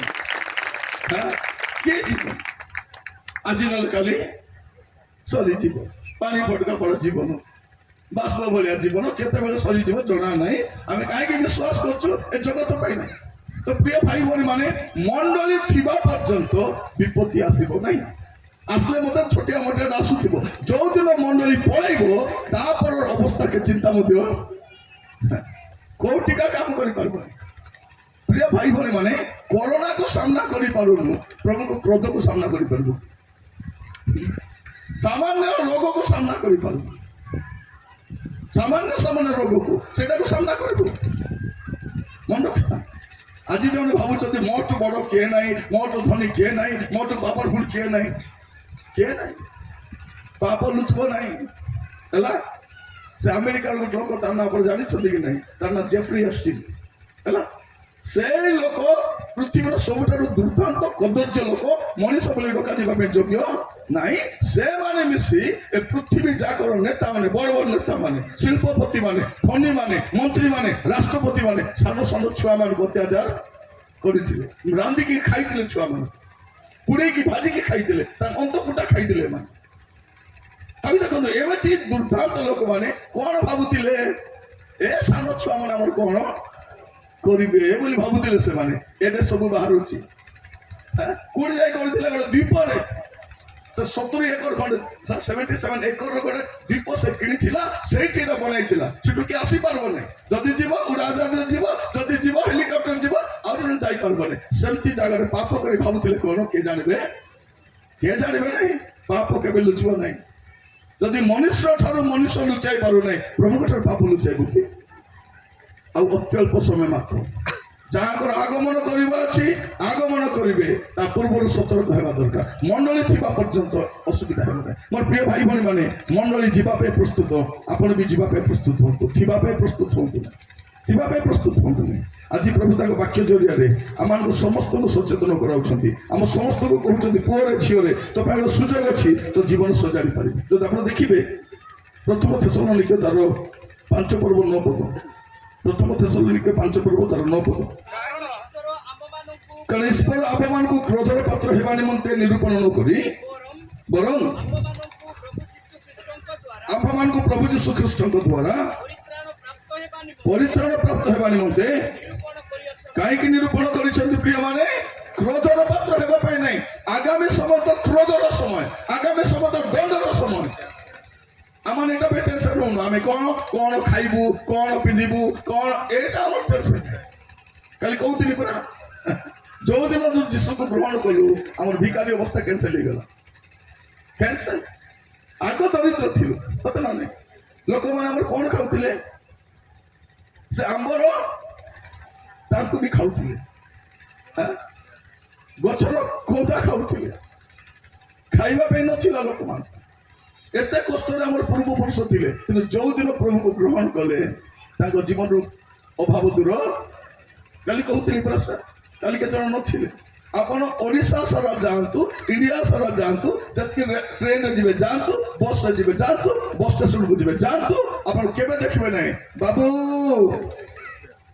जिसु को नाम रे भिक्षा मिलु बाबू बाबू भिखारी को दिया बाबू जिसु को नाम रे भिक्षा मिलु बाबू बोलो सुनबे के कारण जिसु को नाम जे थोरे नहीं गला तार जीवन भिख मागबाटा कैंसिल आउरी भिख मागा नै तार कैंसिल बाकी लोग मागु ना नहीं सबू ना धरी को माँ ना रे को बापा ना रे आ ना रे ता ना रे मागी मागी मागी मागी मरी बसे जीशु को ग्रहण कला परे भिख मागवाटा कैंसिल हाँ मोर प्रिय भाई बने माने आमर प्रभु आमको जदि जगतर सब विषय दौरान स्वर्ग केमती विषय रखी नी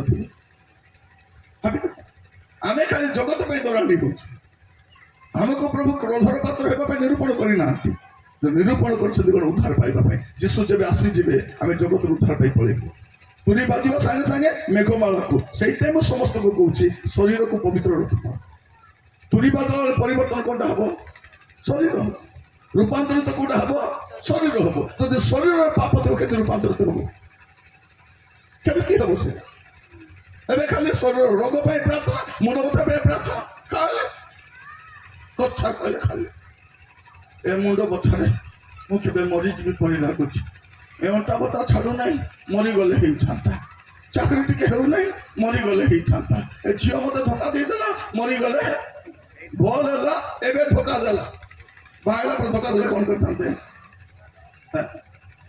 जे धोखा देला दो धोखा न देवा लोग जो प्रभु से एका धोखा देवे प्रेम कर आज जाके लज्जित हो पिला कहवाई चाहे ए पुओ झर प्रेम पढ़तु ना पढ़े मैंने हैरान है चाकरी जीव पाठ जीव जीवन जीव है इंग्लीश कौन करते सांग को सांग इंग्लीश कौन करते फ्रेंड फ्रेंड स्पेलिंग कौन FRIEND बोले कौनटा END बोले कौनटा सरला END माने खत्म तो एक फ्रेंड पत्र जाओ नहीं प्रभु को पत्र जाओ परिवार ठीक रुह आज प्रभु आम को कहवाई चाहती आम रहा टाइम सरी सरी आसूसी जी बुद्धिमान से भूल अज्ञान तो समय काटलु काटलु पाप कलु कलु भूल रही रही कि आम कौन कर जीवन आम कौन कहूँ मद पीले कौन हे कि हम ना नरक को जीव मद पीले कि हम कौन कर मोर बापार पैसा पीऊँ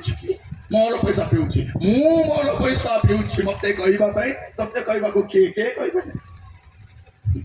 थोड़े बेटे स्वामीटा मद पी शई पड़ी से जो पालक पाखर जाइला से पालक आगे पानी को प्रार्थना करदे कहले भौणी आपण स्वामी शोवा समय ए प्रार्थना पानी टे छिंचीदे निश्चय से रक्षा पाई ए मद पी शई ए भौणी जाए पानी छिंचीदे उठी कर दुई चापड़ा पिटला से पाला को तो मद पी शई पानी छिंचे कौन कर उठी कर ढ ढ पिटला मधुआ मान को प्रार्थना पानी ना से निरंजन तुरुप दरकार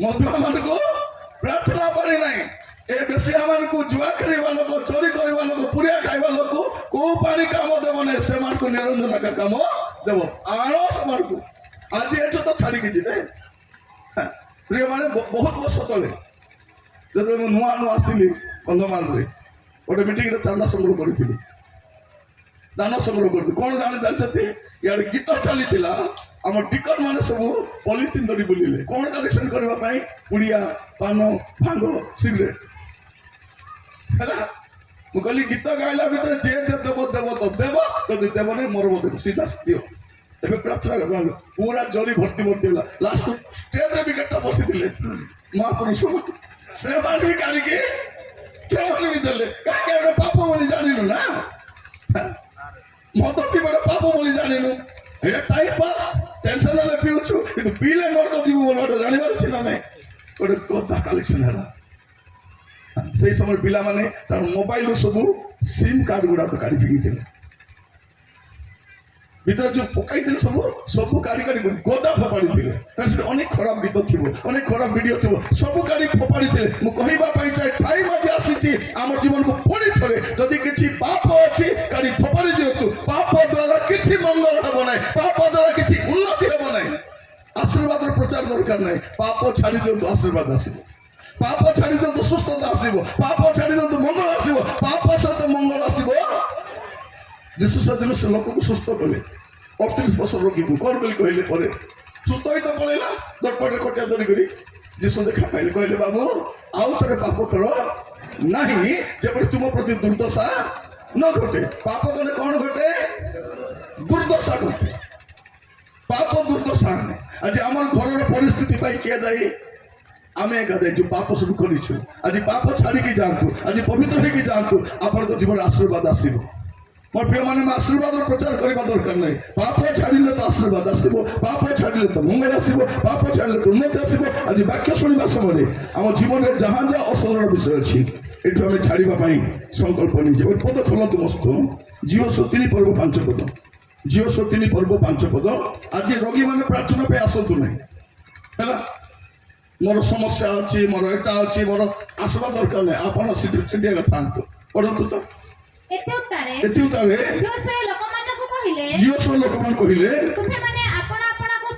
ତୁମେମାନେ ଆପଣ ଆପଣଙ୍କୁ ପବିତ୍ର କର କାରଣ ଖାଲି ସଦାପ୍ରଭୁ ତୁମମାନଙ୍କ ମଧ୍ୟରେ ଆଶ୍ଚର୍ଯ୍ୟ କ୍ରିୟା କରି ପ୍ରିୟ ଭାଇ ଭଉଣୀ ମାନେ ଆଜି ଯଦି ପବିତ୍ର ହେବେ ଆସନ୍ତା କାଲି ଆଶ୍ଚର୍ଯ୍ୟ କର୍ମ ଆପଣ ଯଦି ଆଶ୍ଚର୍ଯ୍ୟ କର୍ମ ଚାହୁଁଛନ୍ତି ଆପଣଙ୍କ ଚାକିରି ପାଇଁ ଆପଣଙ୍କ କ୍ୟାରିୟର ପାଇଁ ଆପଣଙ୍କ ଫ୍ୟୁଚର ପାଇଁ ଆପଣଙ୍କ ରୋଗ ପାଇଁ ଆପଣଙ୍କ ଋଣ ପାଇଁ ଆପଣଙ୍କ ଯାହା ବି ସମସ୍ୟା ଅଛି ଯଦି ଚାହୁଁଛନ୍ତି ଆଜି ପବିତ୍ର ହେଇଯାଆନ୍ତୁ କାଲିକୁ ଆଶ୍ଚର୍ଯ୍ୟ କର୍ମ ଷ୍ଟାର୍ଟ ମିରାକଲ ଷ୍ଟାର୍ଟ ହେବ ଆମେ ଖାଲି କହୁଛୁ ଆପଣଙ୍କ ଜୀବନ ଆଶୀର୍ବାଦ ଆସିବ ମଙ୍ଗଳ ଆସିବ ପ୍ରଭୁ କିଛି ହେବ ନାହିଁ ପାପ ଥିଲେ କିଛି ହେବ ଆରେ ପାପ ସହିତ ଆଶୀର୍ବାଦ ବେଶୀ ଦିନ ଲାଷ୍ଟିଂ ମଧ୍ୟ କରିବ ପାପ ସହିତ ଟଙ୍କା କେତେ ଦିନ କାମ ଦେବ ପାପ କରିବା ଲୋକର ଘର କେତେ ଦିନ ସୁଖରେ ଥିବ ପାପ ଛାଡ଼ନ୍ତୁ ଆଜି ଯଦି ପବିତ୍ର ହେବେ ଆପଣଙ୍କ ଜୀବନରେ ମଙ୍ଗଳ ଆସିବ ଉନ୍ନତି ଆସିବ ଆଜି ପବିତ୍ର ହେଇକି ଯାଆନ୍ତୁ ସୁସ୍ଥତା ପାଇଯିବେ ଆଜି ପବିତ୍ର ହେଇଯାଆନ୍ତୁ ଋଣମୁକ୍ତ ହେଇଯିବେ ଆଜି ପବିତ୍ର ହେଇଯାଆନ୍ତୁ ପ୍ରଭୁ ଆଶୀର୍ବାଦ କରିବେ ଆମେ ଖାଲି ଆଶୀର୍ବାଦ ପତ୍ରରେ ପାଗଳ ହେଇ ବୁଲୁଛୁ ଆଜି ବାକ୍ୟ ଶୁଣିଲା ବେଳକୁ ଆମେ ସମସ୍ତେ ପ୍ରାର୍ଥନା ସହିତ ଶୁଣିବା ଆମ ଜୀବନକୁ ଆମେ ସମୀକ୍ଷା କରିବା ଏଟା ପ୍ରଭୁ ଆମକୁ କହୁଛନ୍ତି ପୁଅରେ ଝିଅରେ ଏଟା ତୋର ପାଇଁ ଗୋଟେ ସୁଯୋଗ ଏଟା କ'ଣ କରିବା ପାଇଁ ବେଶୀ ଆଗକୁ ନାହିଁ ଆଉ ଅତି ଅଳ୍ପ ସମୟ ମାତ୍ର କେତେ ସମୟ ଅତି ଅଳ୍ପ ସମୟ ମାତ୍ର ଆଜି ପବିତ୍ର ହେଇଯାଆନ୍ତୁ ଆଗାମୀ ସମୟରେ ଏ ପୃଥିବୀ ଉପରେ ଯୋଉ ବିପତ୍ତି ଆସୁଛି ମୋର ପ୍ରିୟମାନେ କେହି ପରିକଳ୍ପନା ବି କରିପାରିବେନି ଲୋକର ଚିନ୍ତା କୋଉ ସାଇନ୍ସ କୋଉ ଟେକ୍ନୋଲୋଜି ଚିନ୍ତା କରିପାରିବନି ମୋର ପ୍ରିୟମାନେ ମନେ ରଖିଥାନ୍ତି କେହି ରକ୍ଷା କରିପାରିବନି ନା ଟଙ୍କା ନା ପଇସା ନା କେହି କିଛି ରକ୍ଷା କରିପାରିବନି ଆଜି ସୁଯୋଗ ଅଛି ପଢିବ ଗୋଟେ ପଦ କି ସିଫୋନିଓ ତାର 1 ପର୍ବ 18 ପଦ ସିଫୋନିଓ 1 ପର୍ବ 18 ପଦ ସିଫୋନିଓ 1:18 ପୁଣି ସଦାପ୍ରଭୁଙ୍କ କ୍ରୋଧର ଦିନରେ ପୁଣି ସଦାପ୍ରଭୁଙ୍କ କାର କ୍ରୋଧ ସଦାପ୍ରଭୁ ପୁଣି ସଦାପ୍ରଭୁଙ୍କ କ୍ରୋଧର ଦିନରେ ସେମାନଙ୍କ ରୂପା କିଅବା ସେମାନଙ୍କ ସୁନା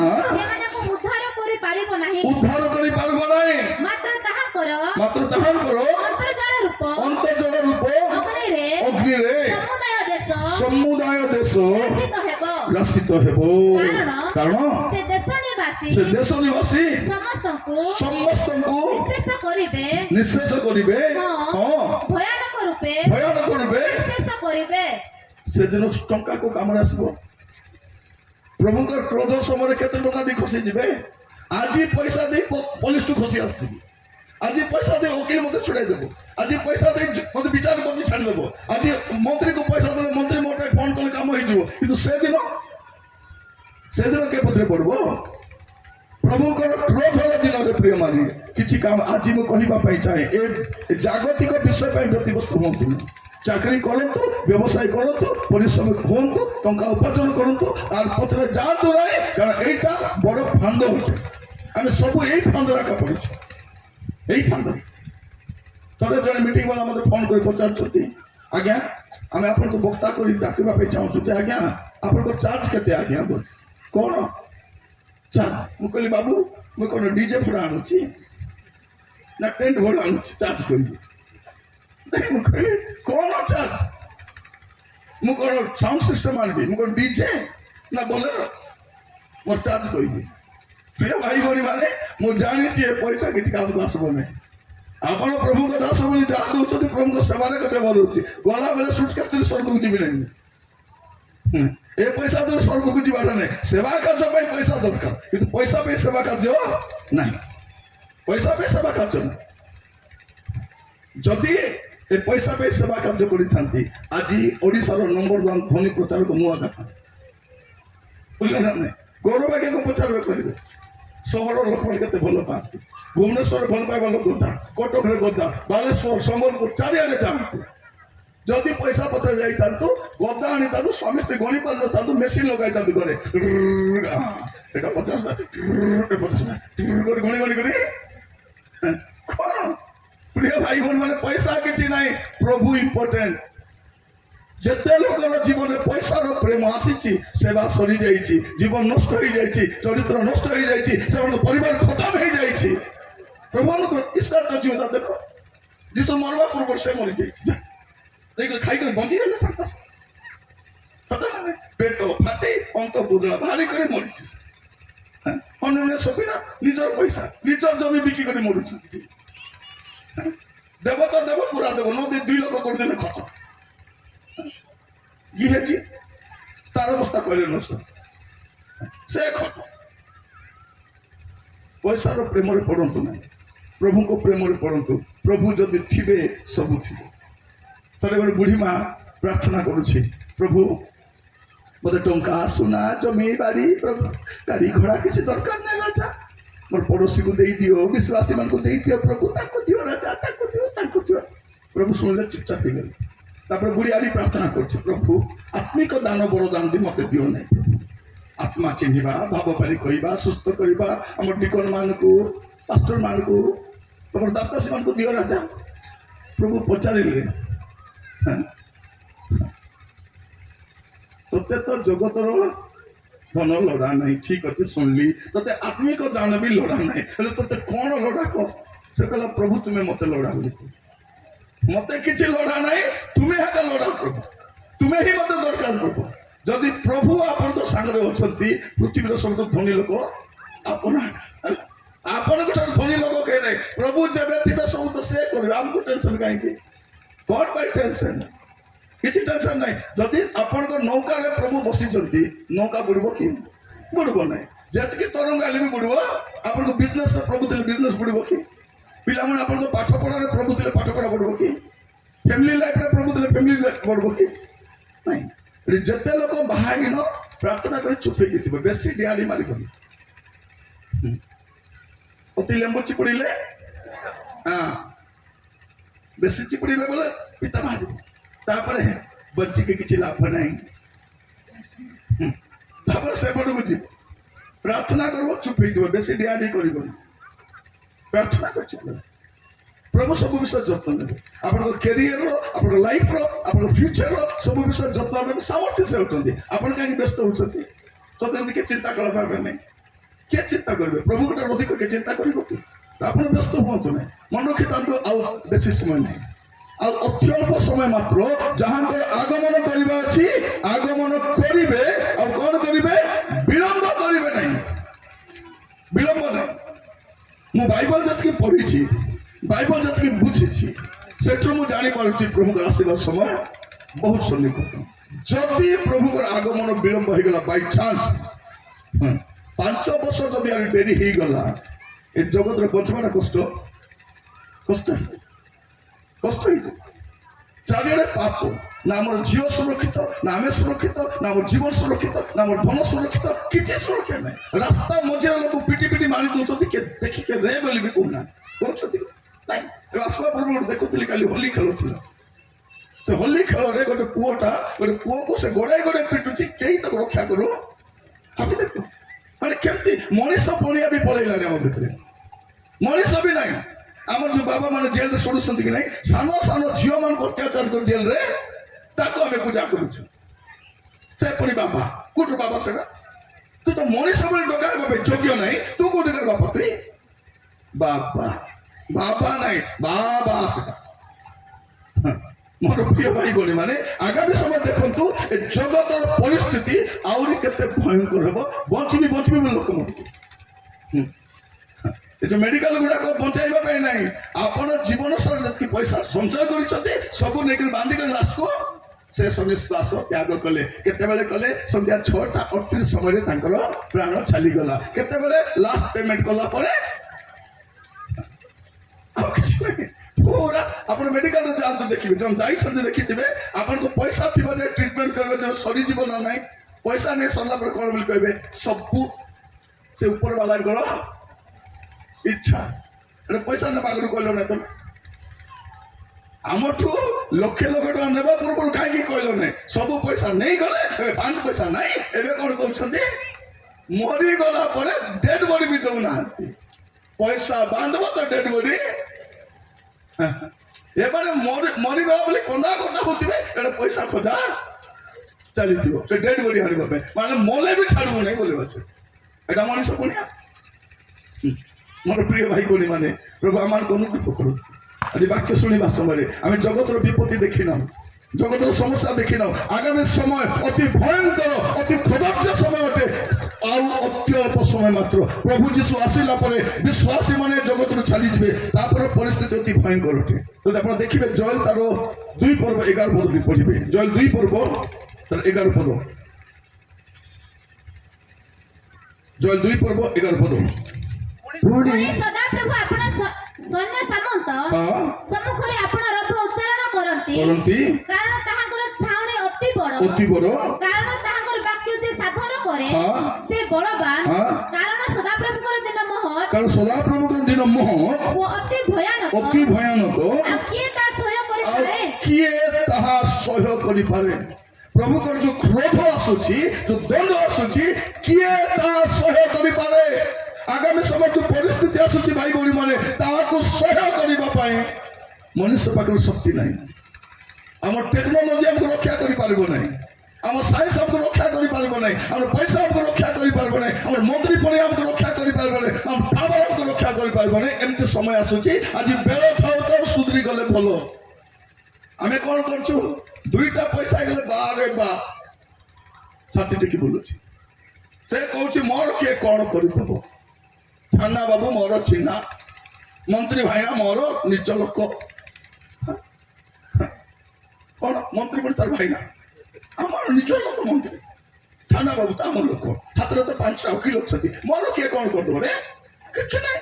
4ଟା ପୁଅ ବସିଛି ଷଣ୍ଢ ଭଳିଆ, ଯୋଉଠିରେ ଗୁଣ୍ଡାଗିରି କରି ଝଗଡ଼ା ହେବା ପାଇଁ ଆବଶ୍ୟକ। ସେ ଭାବୁଛି ମୋର କିଛି ଟାଇମ୍ ଆସିବ।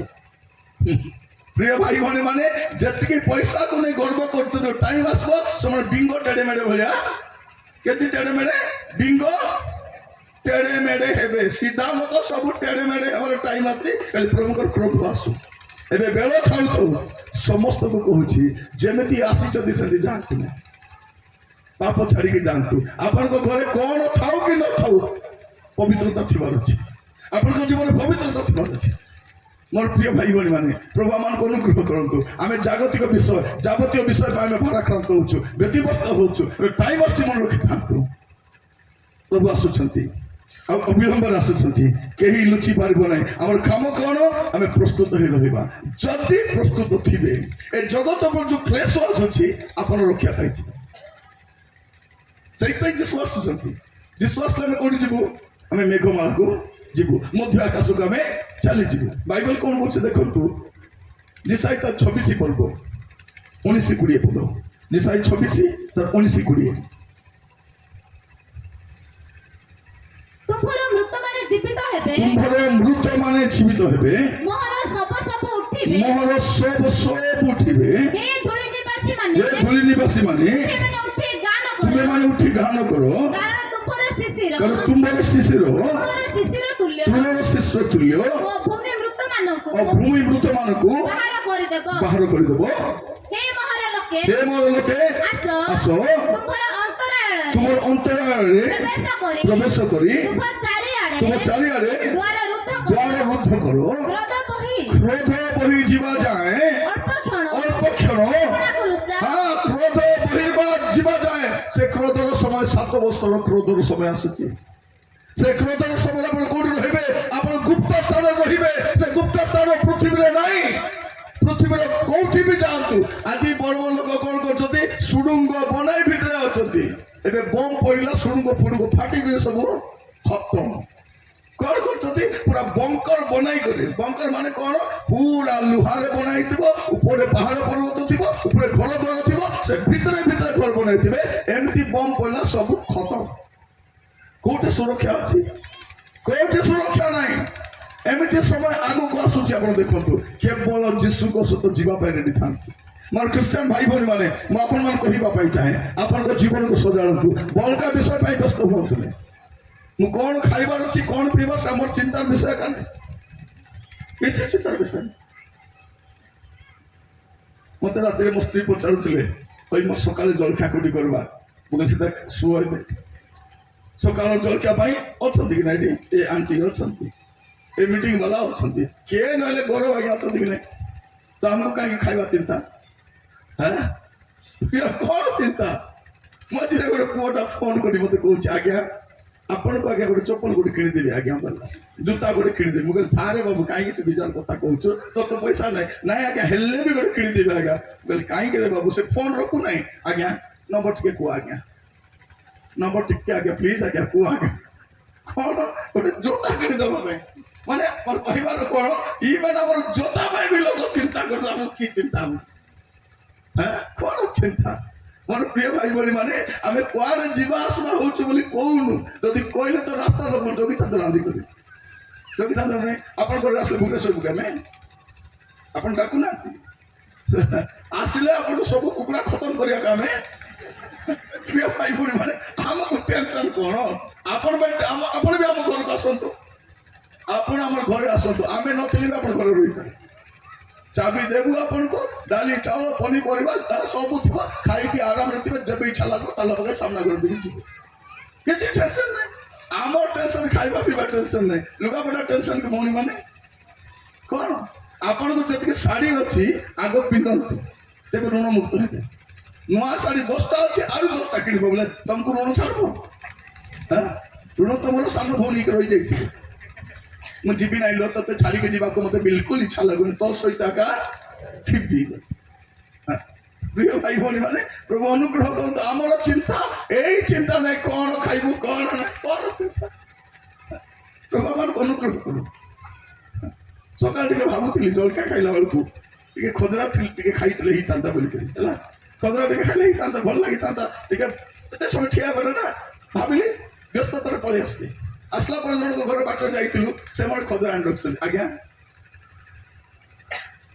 ଆମେ ଖାଲି ଭାବିବା ଦରକାର ଆମର ସାମ୍ନା ସେଇଟା ଆମର ପ୍ରଭୁ। ଆମର ମାଗିବା ଭାବିବା ଠାରୁ ଅତ୍ୟଧିକ ଦେବା ପ୍ରଭୁ ଥାଉ ଥାଉ। ଏ ବେକାର ପଇସା ପତ୍ର ଟଙ୍କା ପତ୍ର କାହିଁକି ଯିବାର ଅଛି? ମୋର ପାଇଁ ତାଳି ମାରୁଛନ୍ତି, ଆପଣଙ୍କ ପାଇଁ ବି ତାଳି ମାରି ଦେଇଥାନ୍ତୁ, ହେଲା। ମୋର ପାଇଁ ତାଳି ମାରିବା ଦରକାର ନାହିଁ। ମୋର ପାଇଁ ମୁଁ ତାଳି ମାରି ଦଉଛି, ଆପଣ ନିଜ ପାଇଁ ତାଳି ମାରନ୍ତୁ। କାରଣ ପ୍ରଭୁ ବଞ୍ଚିଥିବା ଯାଏ ଆମେ ଭୋକରେ ମରିବୁ ନାହିଁ। ଆମର ପ୍ରଭୁ ଥିବା ଯାଏ ଆମେ ଭୋକରେ ମରିବୁ ନାହିଁ। ସେଇଟା ଚିନ୍ତା ନାହିଁ। କଣ ଖାଇବୁ? ଏବେ ଟେନସନ କଣ? ଯିବୁ କି ଥିବୁ? ଆମେ ଯୋଉ ଜୀବନ କାଟୁଛୁ। ସେ ପୁଅଟା କହିଲା, ନାଇଁ ଆଜ୍ଞା ମୁଁ ଶୁଣିଲି ଆପଣ ଆମର ମିଟିଂ ଆସୁଛନ୍ତି ଆଜ୍ଞା, କୁସୁମ ପଦାକୁ ଆପଣ ଆସୁଛନ୍ତି ଆଜ୍ଞା, ମୁଁ ସେଠି ଜୁତା କିଣିକି ଆଣିଦେବି ବୋଲି। କାହିଁକି ରେ ବାବୁ ସେ ବେକାର କଥା? ନାଇଁ ଆଜ୍ଞା ପ୍ଲିଜ ଆଜ୍ଞା ନମ୍ବର ଟିକେ କୁହନ୍ତୁ ବୋଲି। ନମ୍ବର କିଣି ନମ୍ବର କହିଦେଲି। ମୁଁ ମୋର ମାଇଣ୍ଡରେ ନାହିଁ ସେଟା। ସେ ଜୁତା କିଣିକରି ତାକୁ କଲର ପେପର ଗୁଡେଇଛି। ଭାବି ଦେଖନ୍ତୁ, କିଏ କେବେ ଜୁତାକୁ ଗିଫ୍ଟ ପେପର ଗୁଡେଇ କରିଦେବ? ପ୍ରଥମ ଥର ସେ ପିଲାଟା ଯଦି କଣ ଜୋତାକୁ ମୁଁ ଚିନୁକୁ ଦେଲାରୁ ଚିନୁ ଗୋଟେ ଜାଗ୍ରତ ନେଉଛି ମୁଁ କହିଲେ ରେ ବାବୁ ଜୋତାରେ ଯେମିତି ଯତ୍ନ ନେଉଛି ବୋଧେ ବହୁତ ଦାମ ନାଇଁ ଜୋତା ଏମାନେ ପ୍ରଭୁ ଅନୁଗ୍ରହ କରନ୍ତୁ ଆମର ଚିନ୍ତା ତାର ଗୋଟେ ମିଟିଂ ଗୋଟେ ପୁଅଟା ଆସିଥିଲା ଆଉ କହୁଛି ଆଜ୍ଞା ଆପଣଙ୍କର ସାଇଜ୍ କେତେ ଆଜ୍ଞା ଜୋତାର ସାଇଜ୍ ମୁଁ କହିଲି ସିଧା ଯାଆନ୍ତି ନାଇଁ ବୁଟ ବୁଟ କିଣିଦେବି ବୋଲି ଭାବୁଛି ଯାରେ ବାବୁ କାହିଁକି ମୋର କଥା କରୁଛୁ ତୁ ଯା ତୁଇ ଖର୍ଚ୍ଚ କଥା ପ୍ରତି ଭଲ ତା ମୋର ଜୋତା ଅଛି ମୁଁ ପିନ୍ଧିବା ପାଇଁ ଏତିକି ବି ସେ ପିଲାଟା କ'ଣ କରିଛି କେତେବେଳେ ସେ ମୁଁ ରହିବା ରୁମ୍ରେ ଆସିକରି ବାହାର ଜୋତାର ନମ୍ବର ଧରି କରି ପଳେଇଛି ଏବେ ଯାଇଥିଲି ମୁଁ ଛତିଶଗଡ଼ରେ ଯାଇଥିଲି ଗୋଟେ ପୁଅଟା ଗରିବ ପୁଅଟା ହେଲେ ମୁଁ ଗୋଟେ ଜୋତାଟା ପିନ୍ଧୁଛି ସେ ଜୋତାର ସୋଲଟା ପୁରା ଫାଟି ଯାଇଛି ସେ ଜୋତା ଫାଟି ଯାଇଛି ପିନ୍ଧିଲା ଭଳିଆ ନାହିଁ ସେଟା ହେଲେ ସେ ପିଲା ତ ଜୋତା କିଣି ଦେଇ ପାରିବନି ଗରିବ ପିଲା ସେ ପିଲାଟା ଯାଇକି କ'ଣ କରୁଛି ସଲ୍ ଗୋଟେ କିଣି ଆଣିଛି ସେ ପକାଇବା ପାଇଁ ଆଉ ଭିତରେ ପକାଇ ଦେଇ କ'ଣ କରୁଛି ସାର୍ ପକାଇଦେଲି ସାର୍ ଆପଣ କେତେ ମାସ ପିନ୍ଧି ପାରିବେ ବୋଲେ ସେଇଟା ପିନ୍ଧୁଛି ମୁଁ କାହିଁକି ଆପଣମାନଙ୍କୁ କହୁଛି ଆମର ଟେନସନରେ ଖାଇବା ଟେନସନ୍ ନାହିଁ ଏବେ କ'ଣ ଖାଇବ ଟେନସନ୍ କି ଟେନସନ୍ ନାହିଁ କିଛି ଟେନସନ୍ ନାହିଁ ଗୌରବ ଆଜ୍ଞା ରାନ୍ଧିକରି ଆଣିଛ ଦେଖ ସଂସ୍ଥାର ପ୍ରେସିଡେଣ୍ଟ ଗୋଟେ ଦାସ ପାଇଁ ଖାଇବାଟା ବନେଇକରି ମୁଁ କାହିଁକି କହୁଛି ଆପଣମାନଙ୍କୁ ଇଭେନ୍ ଆପଣମାନେ ମଧ୍ୟ ଏଇ ବିଷୟ କ'ଣ ଖାଇବେ କ'ଣ ପିଇବେ ପଇସା ନଥାଉ ପ୍ରଭୁ ଥାଆନ୍ତୁ ଆପଣଙ୍କ ଜୀବନରେ ଯଦି ପ୍ରଭୁ ଥିବେ ପ୍ରତ୍ୟେକ ଦିନ ପ୍ରତ୍ୟେକ ସମୟ ଆପଣଙ୍କ ଲାଇଫ୍ ପାଇଁ ସେଟା ଆପଣ ୟା ପଛରେ ଯାଆନ୍ତୁ ନାହିଁ ଖାଲି ଜୀବନକୁ ସଜାଡ଼ନ୍ତୁ କାରଣ ତାର ଆସିବା ଟାଇମ୍ ହେଇଗଲା ସେ ଆସିବେ ପ୍ରିୟ ଭାଇ ଭଉଣୀ ମାନେ ଆମେ କ'ଣ କରିବା ପ୍ରସ୍ତୁତ ରହିବା ଦରକାର ବାଇବଲ କ'ଣ କହୁଛି ଦେଖନ୍ତୁ ଫିଲିପିଓ ତାର 3 ପର୍ବ 20-21 ଫିଲିପିଓ 3 ତାର 20-21 ଆମେ ମାନେ କୋଉଠର ପ୍ରଜା ଆମେ ମାନେ ତ ସ୍ୱର୍ଗର ଏଠିର ବି ପ୍ରଜା ସତ ନାହିଁ ଆମେ ଭାରତର ବି ପ୍ରଜା ଆଉ ସ୍ୱର୍ଗର ମଧ୍ୟ ମାନେ ଆମେ ଡବଲ ସିଟିଜେନ୍ ଆମେ କୋଉଠର ସିଟିଜେନ୍ ଆମେ ଭାରତର ସିଟିଜେନ୍ ଆଉ ସ୍ୱର୍ଗର ମଧ୍ୟ ଭାରତର ନାଗରିକ କେମିତି ଭାରତରେ ଜନ୍ମ ହେଇଥିବାରୁ ଭାରତର ନାଗରିକ ଆମେ ସବୁ ଭାରତର ଖାଣ୍ଟି ନାଗରିକ ଭଡ଼ାରେ ଆସି ରହିନୁ କଥା କହିଲେ ପଳାଅ ଭାରତ ଛାଡ଼ି ପଳାଅ ଯେମିତି ତାର ବାପାର ଘରେ ଭଡ଼ାରେ ଅଛୁ ଆମେ କୋଉଠି ପଳାଇବୁ ଏଇଟା ତ ଆମର ଦେଶ ଆମେ ଭାରତର ନାଗରିକ କିନ୍ତୁ ତା ସହିତ ସ୍ୱର୍ଗର ମଧ୍ୟ ଆମେ ମାନେ ତ ସ୍ୱର୍ଗର ପ୍ରଜା ତାପରେ ସେ ସ୍ଥାନରୁ ମଧ୍ୟ ଆମେ ମାନେ ତ୍ରାଣକର୍ତ୍ତା ପ୍ରଭୁ ଯୀଶୁ ଖ୍ରୀଷ୍ଟଙ୍କ କ'ଣ ଅପେକ୍ଷାରେ ଅଛୁ ଆଗମନର ଅପେକ୍ଷା ଆହୁରି କିଛି ଅପେକ୍ଷା ନାହିଁ ଆଚ୍ଛା ଦିନ କେତେବେଳେ ଆସିବ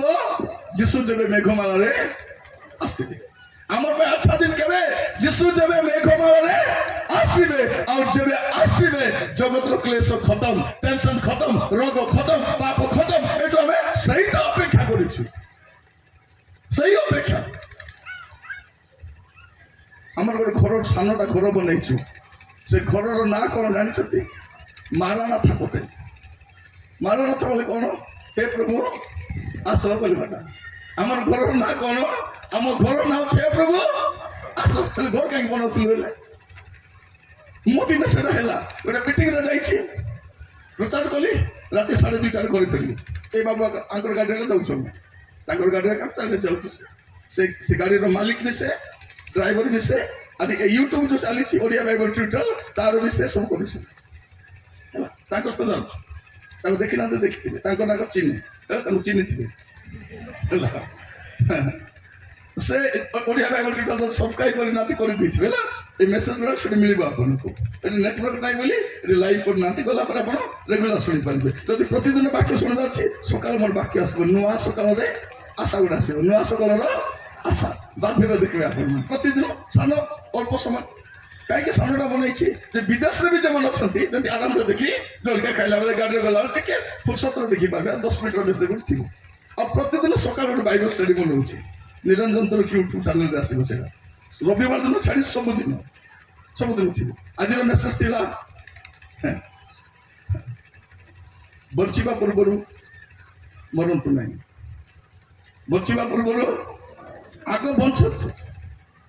ବଞ୍ଚନ୍ତୁ ପରେ ମରବା ଚିନ୍ତା କାହିଁକି ଆମକୁ ତ ପ୍ରତିଦିନ ନୂଆ ବାକ୍ୟ ଶୁଣିବେ ଆଉ ଏଇଟା ଅଛି ମୋର ଅଫିସିଆଲ ଚ୍ୟାନେଲଟା ଯୋଉଠି ଆମେ ମିଟିଂରେ ଯିବି ଲାଇଭ ମେସେଜ ପାଇବେ এটা ସବସ୍କ୍ରାଇବ କଲେ ମୁଁ କୋଉଠି ଥିଲି ବି ଆପଣ ଘରେ ବସି ଶୁଣିପାରିବେ ଓଡ଼ିଆ ବାଇବଲ ଟ୍ୟୁଟୋରିଆଲ ନିରଞ୍ଜନ ତୁରୁକ ମାରିଲେ ସବୁ ପଳେଇ ଆସିବ ଆପଣ ଶୁଣିପାରିବେ। ଭାଇମାନଙ୍କ ମଧ୍ୟ ଚ୍ୟାନେଲ ସବସ୍କ୍ରାଇବ କରିଥିବେ, ଶୁଣନ୍ତୁ। ବାକ୍ୟ ତ କରିବେ।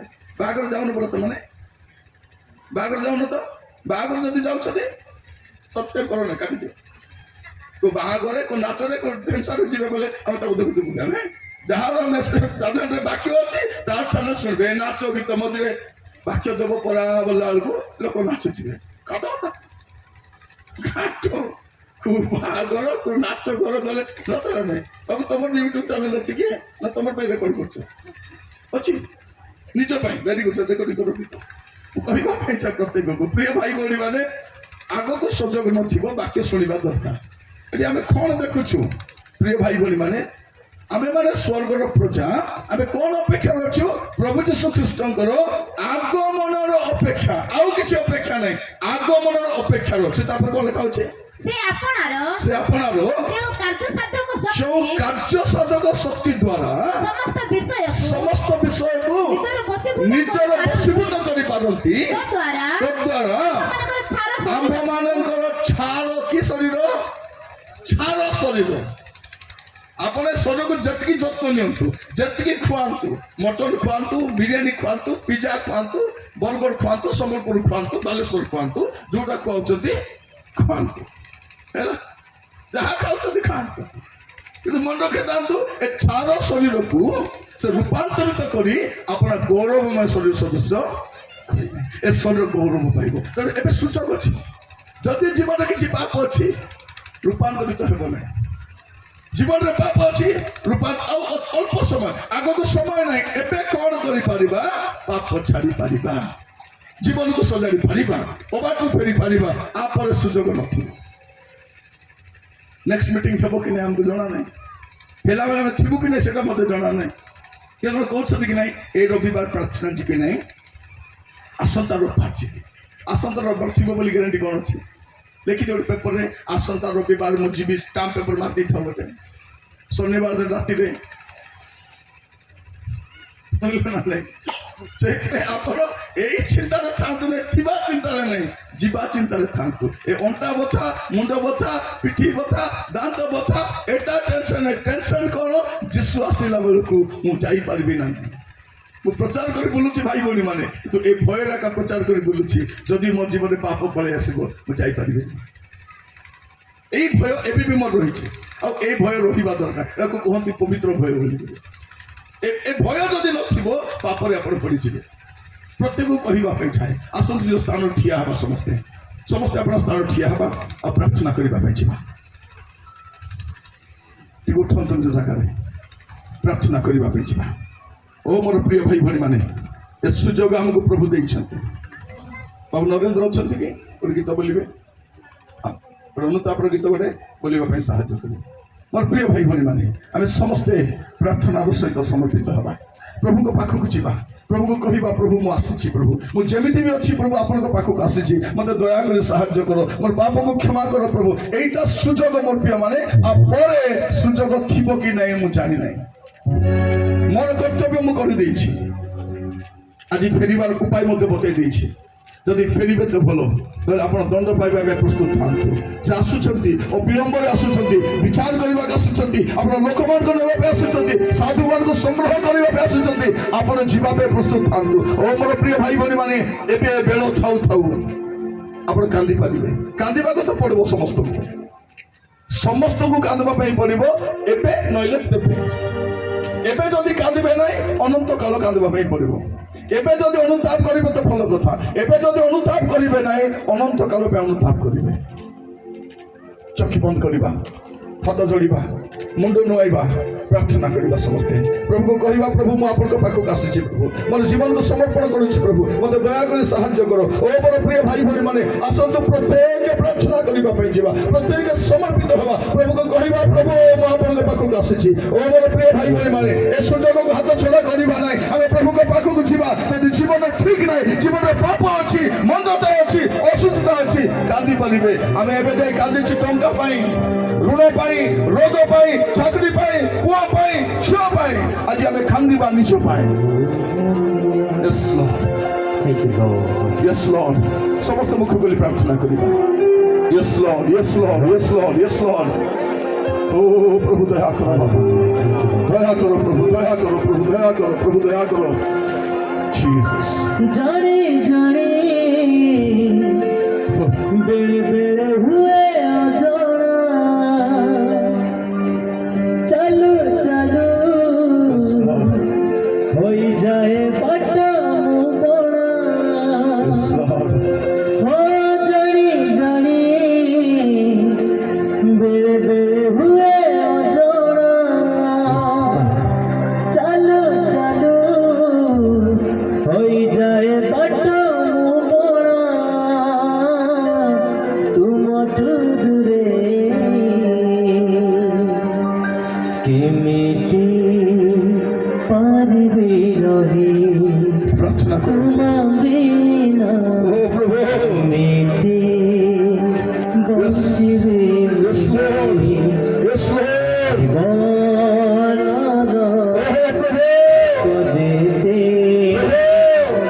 दिया प्रभु धोई, ओ प्रभु, आसिछि प्रभु तुम चरणे, भंगार जाने yes Lord, ମୋ ଜୀବନର ପାପ ଯେତେ ସମସ୍ତେ ପ୍ରାର୍ଥନା କରିବା, ଜୀବନକୁ ସମର୍ପଣ କରିବା, ପ୍ରଭୁକୁ କହିବା ପ୍ରଭୁ ମୁଁ ଆପଣଙ୍କ ପାଖକୁ ଆସୁଛି ପ୍ରଭୁ, ମୋର ଏ ଭଙ୍ଗା ଜୀବନକୁ ନେଇ, ଏ ପାପପୂର୍ଣ୍ଣ ଜୀବନକୁ ନେଇ, ଆସୁଛି ଜୀବନକୁ ନେଇ ପ୍ରଭୁ, ମୁଁ ଆପଣଙ୍କ ପାଖକୁ ଆସୁଛି ରାଜା। ମତେ ଦୟା କର, ମତେ ଦୟା କର, ମତେ ଦୟା କର। ଓ ମୋର ଭାଇ ଭଉଣୀ ମାନେ ଏମିତି ସୁନ୍ଦର ପାଇବେ ନାହିଁ। Yes Lord, चलो चलो yes Lord, हो जाए बट मुबड़ा, जानी जानी बेरे हुए yes Lord, yes Lord, yes Lord, yes Lord, yes हो Lord, जाए बट मुबड़ा, तुम दूरे yes Lord, केमिति बंचिबे मुई, yes Lord, तुम बिना केमिति प्रभु, yes Lord, yes Lord, yes Lord, yes Lord, yes Lord, ମୋ ଜୀବନର ପାପ ଯେତେ oh ପ୍ରଭୁ, ଦିଅ ପ୍ରଭୁ ଧୋଇ, ଆସିଛି ପ୍ରାର୍ଥନା କରନ୍ତୁ, ପ୍ରାର୍ଥନା କରନ୍ତୁ।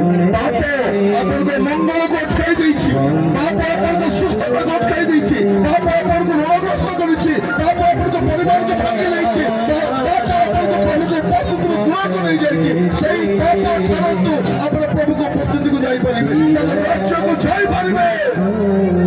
Yes, yes Lord, yes Lord, yes Lord, yes Lord, oh ପ୍ରଭୁ, ତୁମ ଚରଣେ ଦୟା କର, ଦୟା କର, ଦୟା କର, ଦୟା କର ବାପା।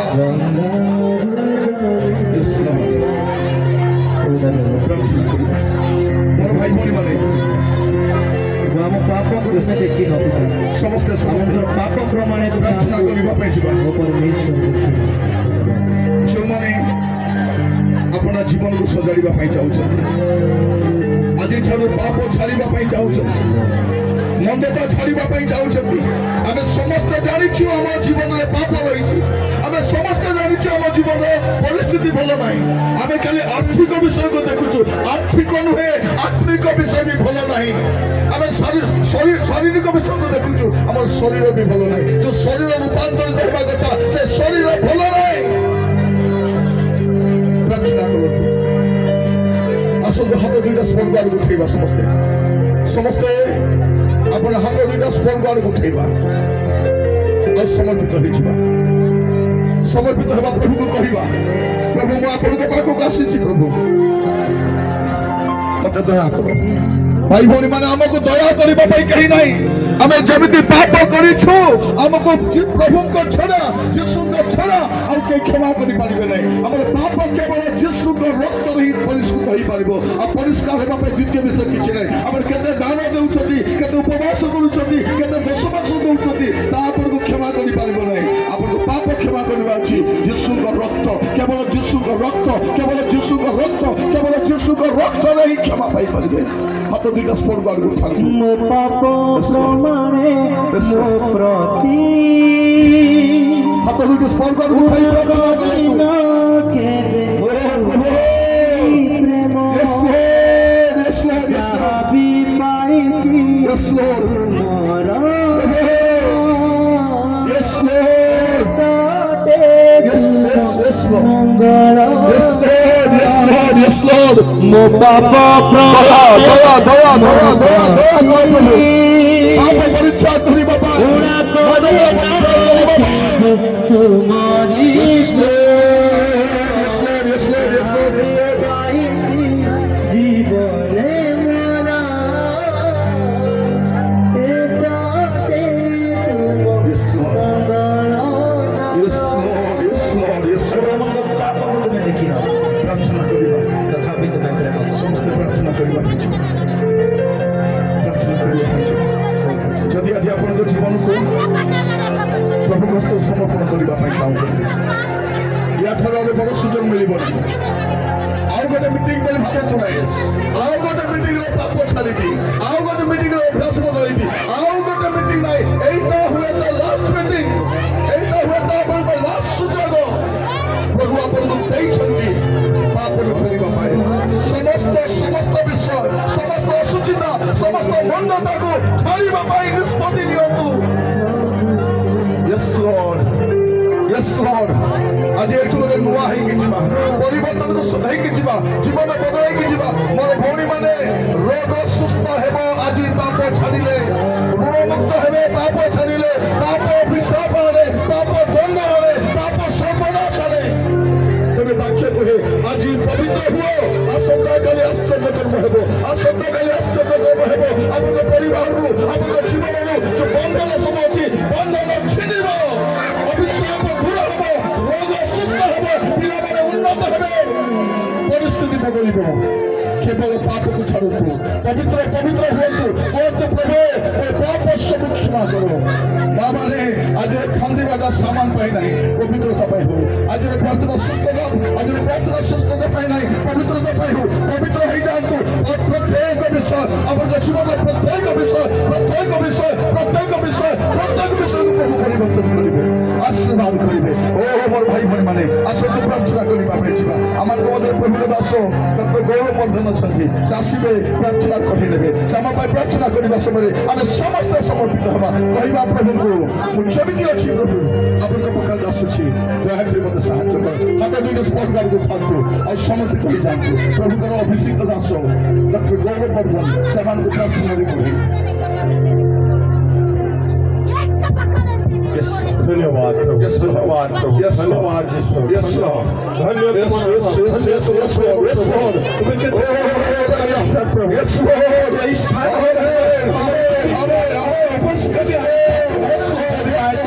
प्रशंसा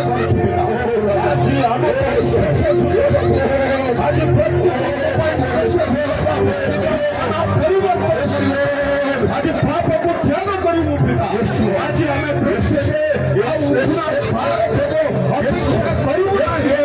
आज अनुग्रह तुम शांति तुम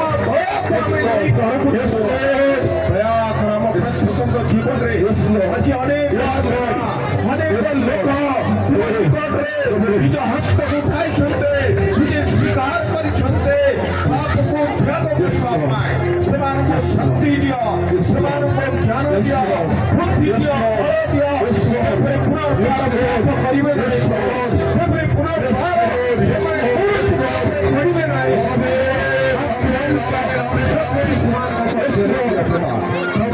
समय शैतान अनेक परीक्षण था किंतु से सबको जय करने प्रति भाई भौणी को तुम्हें आशीर्वाद तुम्हारी आगमन पर्यंत कौन पाप न पड़ा जियो बापा बारंबार निज परीक्षा करेंगे बारंबार निज को सौलिबे वाक्य माध्यम तुम शिक्षा माध्यम तुम दास काउंसलिंग माध्यम निज को परीक्षा करेंगे मंडली को तुम्हें आशीर्वाद करो पिता आज महासभा को 2 दिन घरे ସୁନ୍ଦର ଭାବେ ପ୍ରତିଷ୍ଠା କରି ଜଳାଇ ନେବା ପାଇଁ ପ୍ରଭୁ କୁସୁମପୁରା ବୈଶାଳୀକୁ ବହୁଳ ଭାବେ ତୁମେ ଆଶୀର୍ବାଦ କର। ପ୍ରତି ବିଶ୍ୱାସୀ ଭାଇ ଭଉଣୀ, ପ୍ରତି ଏଲ୍ଡର ଓ ପ୍ରତି ବାଳକ ପ୍ରତ୍ୟେକଙ୍କୁ ତୁମେ ଆଶୀର୍ବାଦ କର। ଏହି ପ୍ରାର୍ଥନା ଯେପରି ପ୍ରଭୁ ଏହି ମଣ୍ଡଳୀର ନିଷ୍ଠା ସତ୍ତ୍ୱେ ଓ ସମସ୍ତ ଆଶୀର୍ବାଦ ଆଜିଠାରୁ ଚିରଦିନ ପର୍ଯ୍ୟନ୍ତ ରହିବ। ସେପରି ତୁମେ ଆଶୀର୍ବାଦ କର ପ୍ରଭୁ। ସେପରି ଅନେକ ମଣ୍ଡଳୀ ଏଠାରେ ଆମର ଅଛି ପିତା, church of God in Christ ଜିସସ୍ର ପ୍ରତି ମଣ୍ଡଳୀକୁ ଉତ୍ସାହିତ କର। ପ୍ରତି ବର୍ଷ ସେମାନେ ଏପରି ଗୋଟେ ଗୋଟେ ମହାସଭାର ଆୟୋଜନ କରିବେ ଆଉ ତୁମ ନାମ ଗୌରବ ଦେବେ ଏବଂ ଅନେକ ହଜାର ଆତ୍ମାକୁ ସଂଗ୍ରହିତ କରିବେ। ଏଇଟା ଆମର 42 ବର୍ଷ ପ୍ରଭୁ, ଆହୁରି ମଧ୍ୟ ଆଗକୁ ଆମେ କେତେ ଦିନ ଯିବୁ ଆମେ ଜାଣୁନା। ପ୍ରତି ବର୍ଷ ଆମକୁ ଉଦ୍ଦୀପିତ କର, ଆମକୁ ଉଦ୍ଯୋଗୀ କର, ଆମ ନେତୃବୃନ୍ଦକୁ, ଆମ ବାଳକ ବୃନ୍ଦକୁ, ଆମର ବିଶ୍ୱାସୀ ଭାଇ ଭଉଣୀ ପ୍ରତ୍ୟେକଙ୍କୁ ତୁମେ ଆଶୀର୍ବାଦ କର। ଏହି ସମୟରେ ମୁଁ ପ୍ରାର୍ଥନା କରେ, ଅନେକ ଭାଇ ଭଉଣୀ ରୋଗଗ୍ରସ୍ତ ଅଛନ୍ତି, ଅନେକ ପ୍ରକାର ଚିନ୍ତା ଦୁଶ୍ଚିନ୍ତା ବିଷ ମଧ୍ୟ ଦେଇ ଯାଉଛନ୍ତି। ପିତା ପୁତ୍ର ପବିତ୍ର ଆତ୍ମାଙ୍କ ନାମରେ in the blood of Jesus ପ୍ରଭୁ I touch them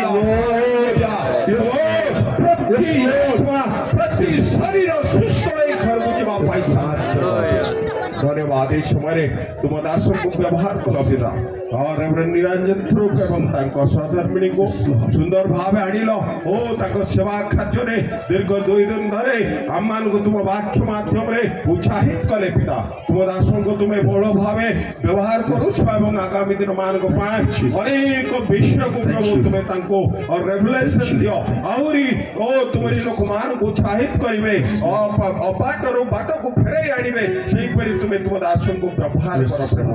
ତାଙ୍କର ଆଜି ଫେରିବାର ଯାତ୍ରାକୁ ତୁମେ ସୁଗମ କର, ସୁନ୍ଦର ଭାବେ ନେଇ ପହଞ୍ଚାଅ। ଆମକୁ ସେ ଏହି ସୁନ୍ଦର ଉତ୍ସାହିତ କରିଛନ୍ତି, ସେଥିପାଇଁ ପ୍ରଭୁ ଆମେ ପୁଣି ଥରେ ତାଙ୍କୁ ଅଶେଷ ଅଶେଷ ଧନ୍ୟବାଦ ଦଉ ପିତା। ତାଙ୍କର ଯାତ୍ରାକୁ ସଫଳ କର, ଫେରିବା ବାଟରେ ତୁମେ ତାଙ୍କର ଓ ପ୍ରଭୁ ଜଡ଼ିମର୍ଷି ହୋଇ ତାଙ୍କୁ ସୁନ୍ଦର ଭାବେ ନେଇ ପହଞ୍ଚାଅ। ଆହୁରି ମଧ୍ୟ ଅନେକ କାର୍ଯ୍ୟକ୍ରମ ତାଙ୍କର ରହିଛି ପ୍ରଭୁ, ଯେଉଁ ଯେଉଁ ଜାଗାକୁ ଯିବେ ପିତା ଓ ସେ ତୁମରେ ଗୌରବ କରିବେ ଏବଂ ସଦା ସର୍ବଦା ଜୀବନରେ ପ୍ରଭୁ ତୁମରି ଗୌରବ କରି ସେ ଆନନ୍ଦିତ ହେବେ। ସେଥିପାଇଁ ସେ ପରିବାରକୁ ତୁମେ ଆଶୀର୍ବାଦ କର। ଆହୁରି ମଧ୍ୟ ପୁଣି ଥରେ ମୁଁ ସମର୍ପଣ କରେ ପ୍ରଭୁ ମୋ ନିଜକୁ ପ୍ରଭୁ। ଆମେ ସବୁ ଫେରିବୁ ଆଜି ମୁଁ ଆହ୍ୱାନଟି ପ୍ରଭୁ, ଆମର ଯାତ୍ରାକୁ ତୁମେ ସଫଳ କର। ଓ ମୋ ଦେହ ସୁସ୍ଥ ଥିଲେ ମଧ୍ୟ ଜାଣେ ପ୍ରଭୁ ତୁମ ଉପସ୍ଥିତିରେ ଆମେ ସମସ୍ତେ ସୁସ୍ଥ ହୋଇଯିବୁ। ଓ ରବା ଖାଲା ବାବା ତୁମେ ଆମମାନଙ୍କୁ ସାହାଯ୍ୟ ତୁମରି ଗୌରବ ଯଦି ଆମର କୌଣସି ଭୁଲ ଭଟକା ହେଇଥାଏ, କୌଣସି ଭାବରେ କୌଣସି ଚିନ୍ତାରେ କୌଣସି ବିଷୟରେ ଦୟାକରି କ୍ଷମା କର। ପରସ୍ପରକୁ ମଧ୍ୟ କ୍ଷମା କରିବା ପାଇଁ ସାହାଯ୍ୟ କର। ପ୍ରାର୍ଥନା ଶୁଣିଲ, ଧନ୍ୟବାଦ ପ୍ରିୟ ଯୀଶୁଙ୍କ ନାମରେ ମାଗୁଅଛୁ, ଆମେନ୍। ଦୟାକରି ବସନ୍ତୁ ସମସ୍ତେ।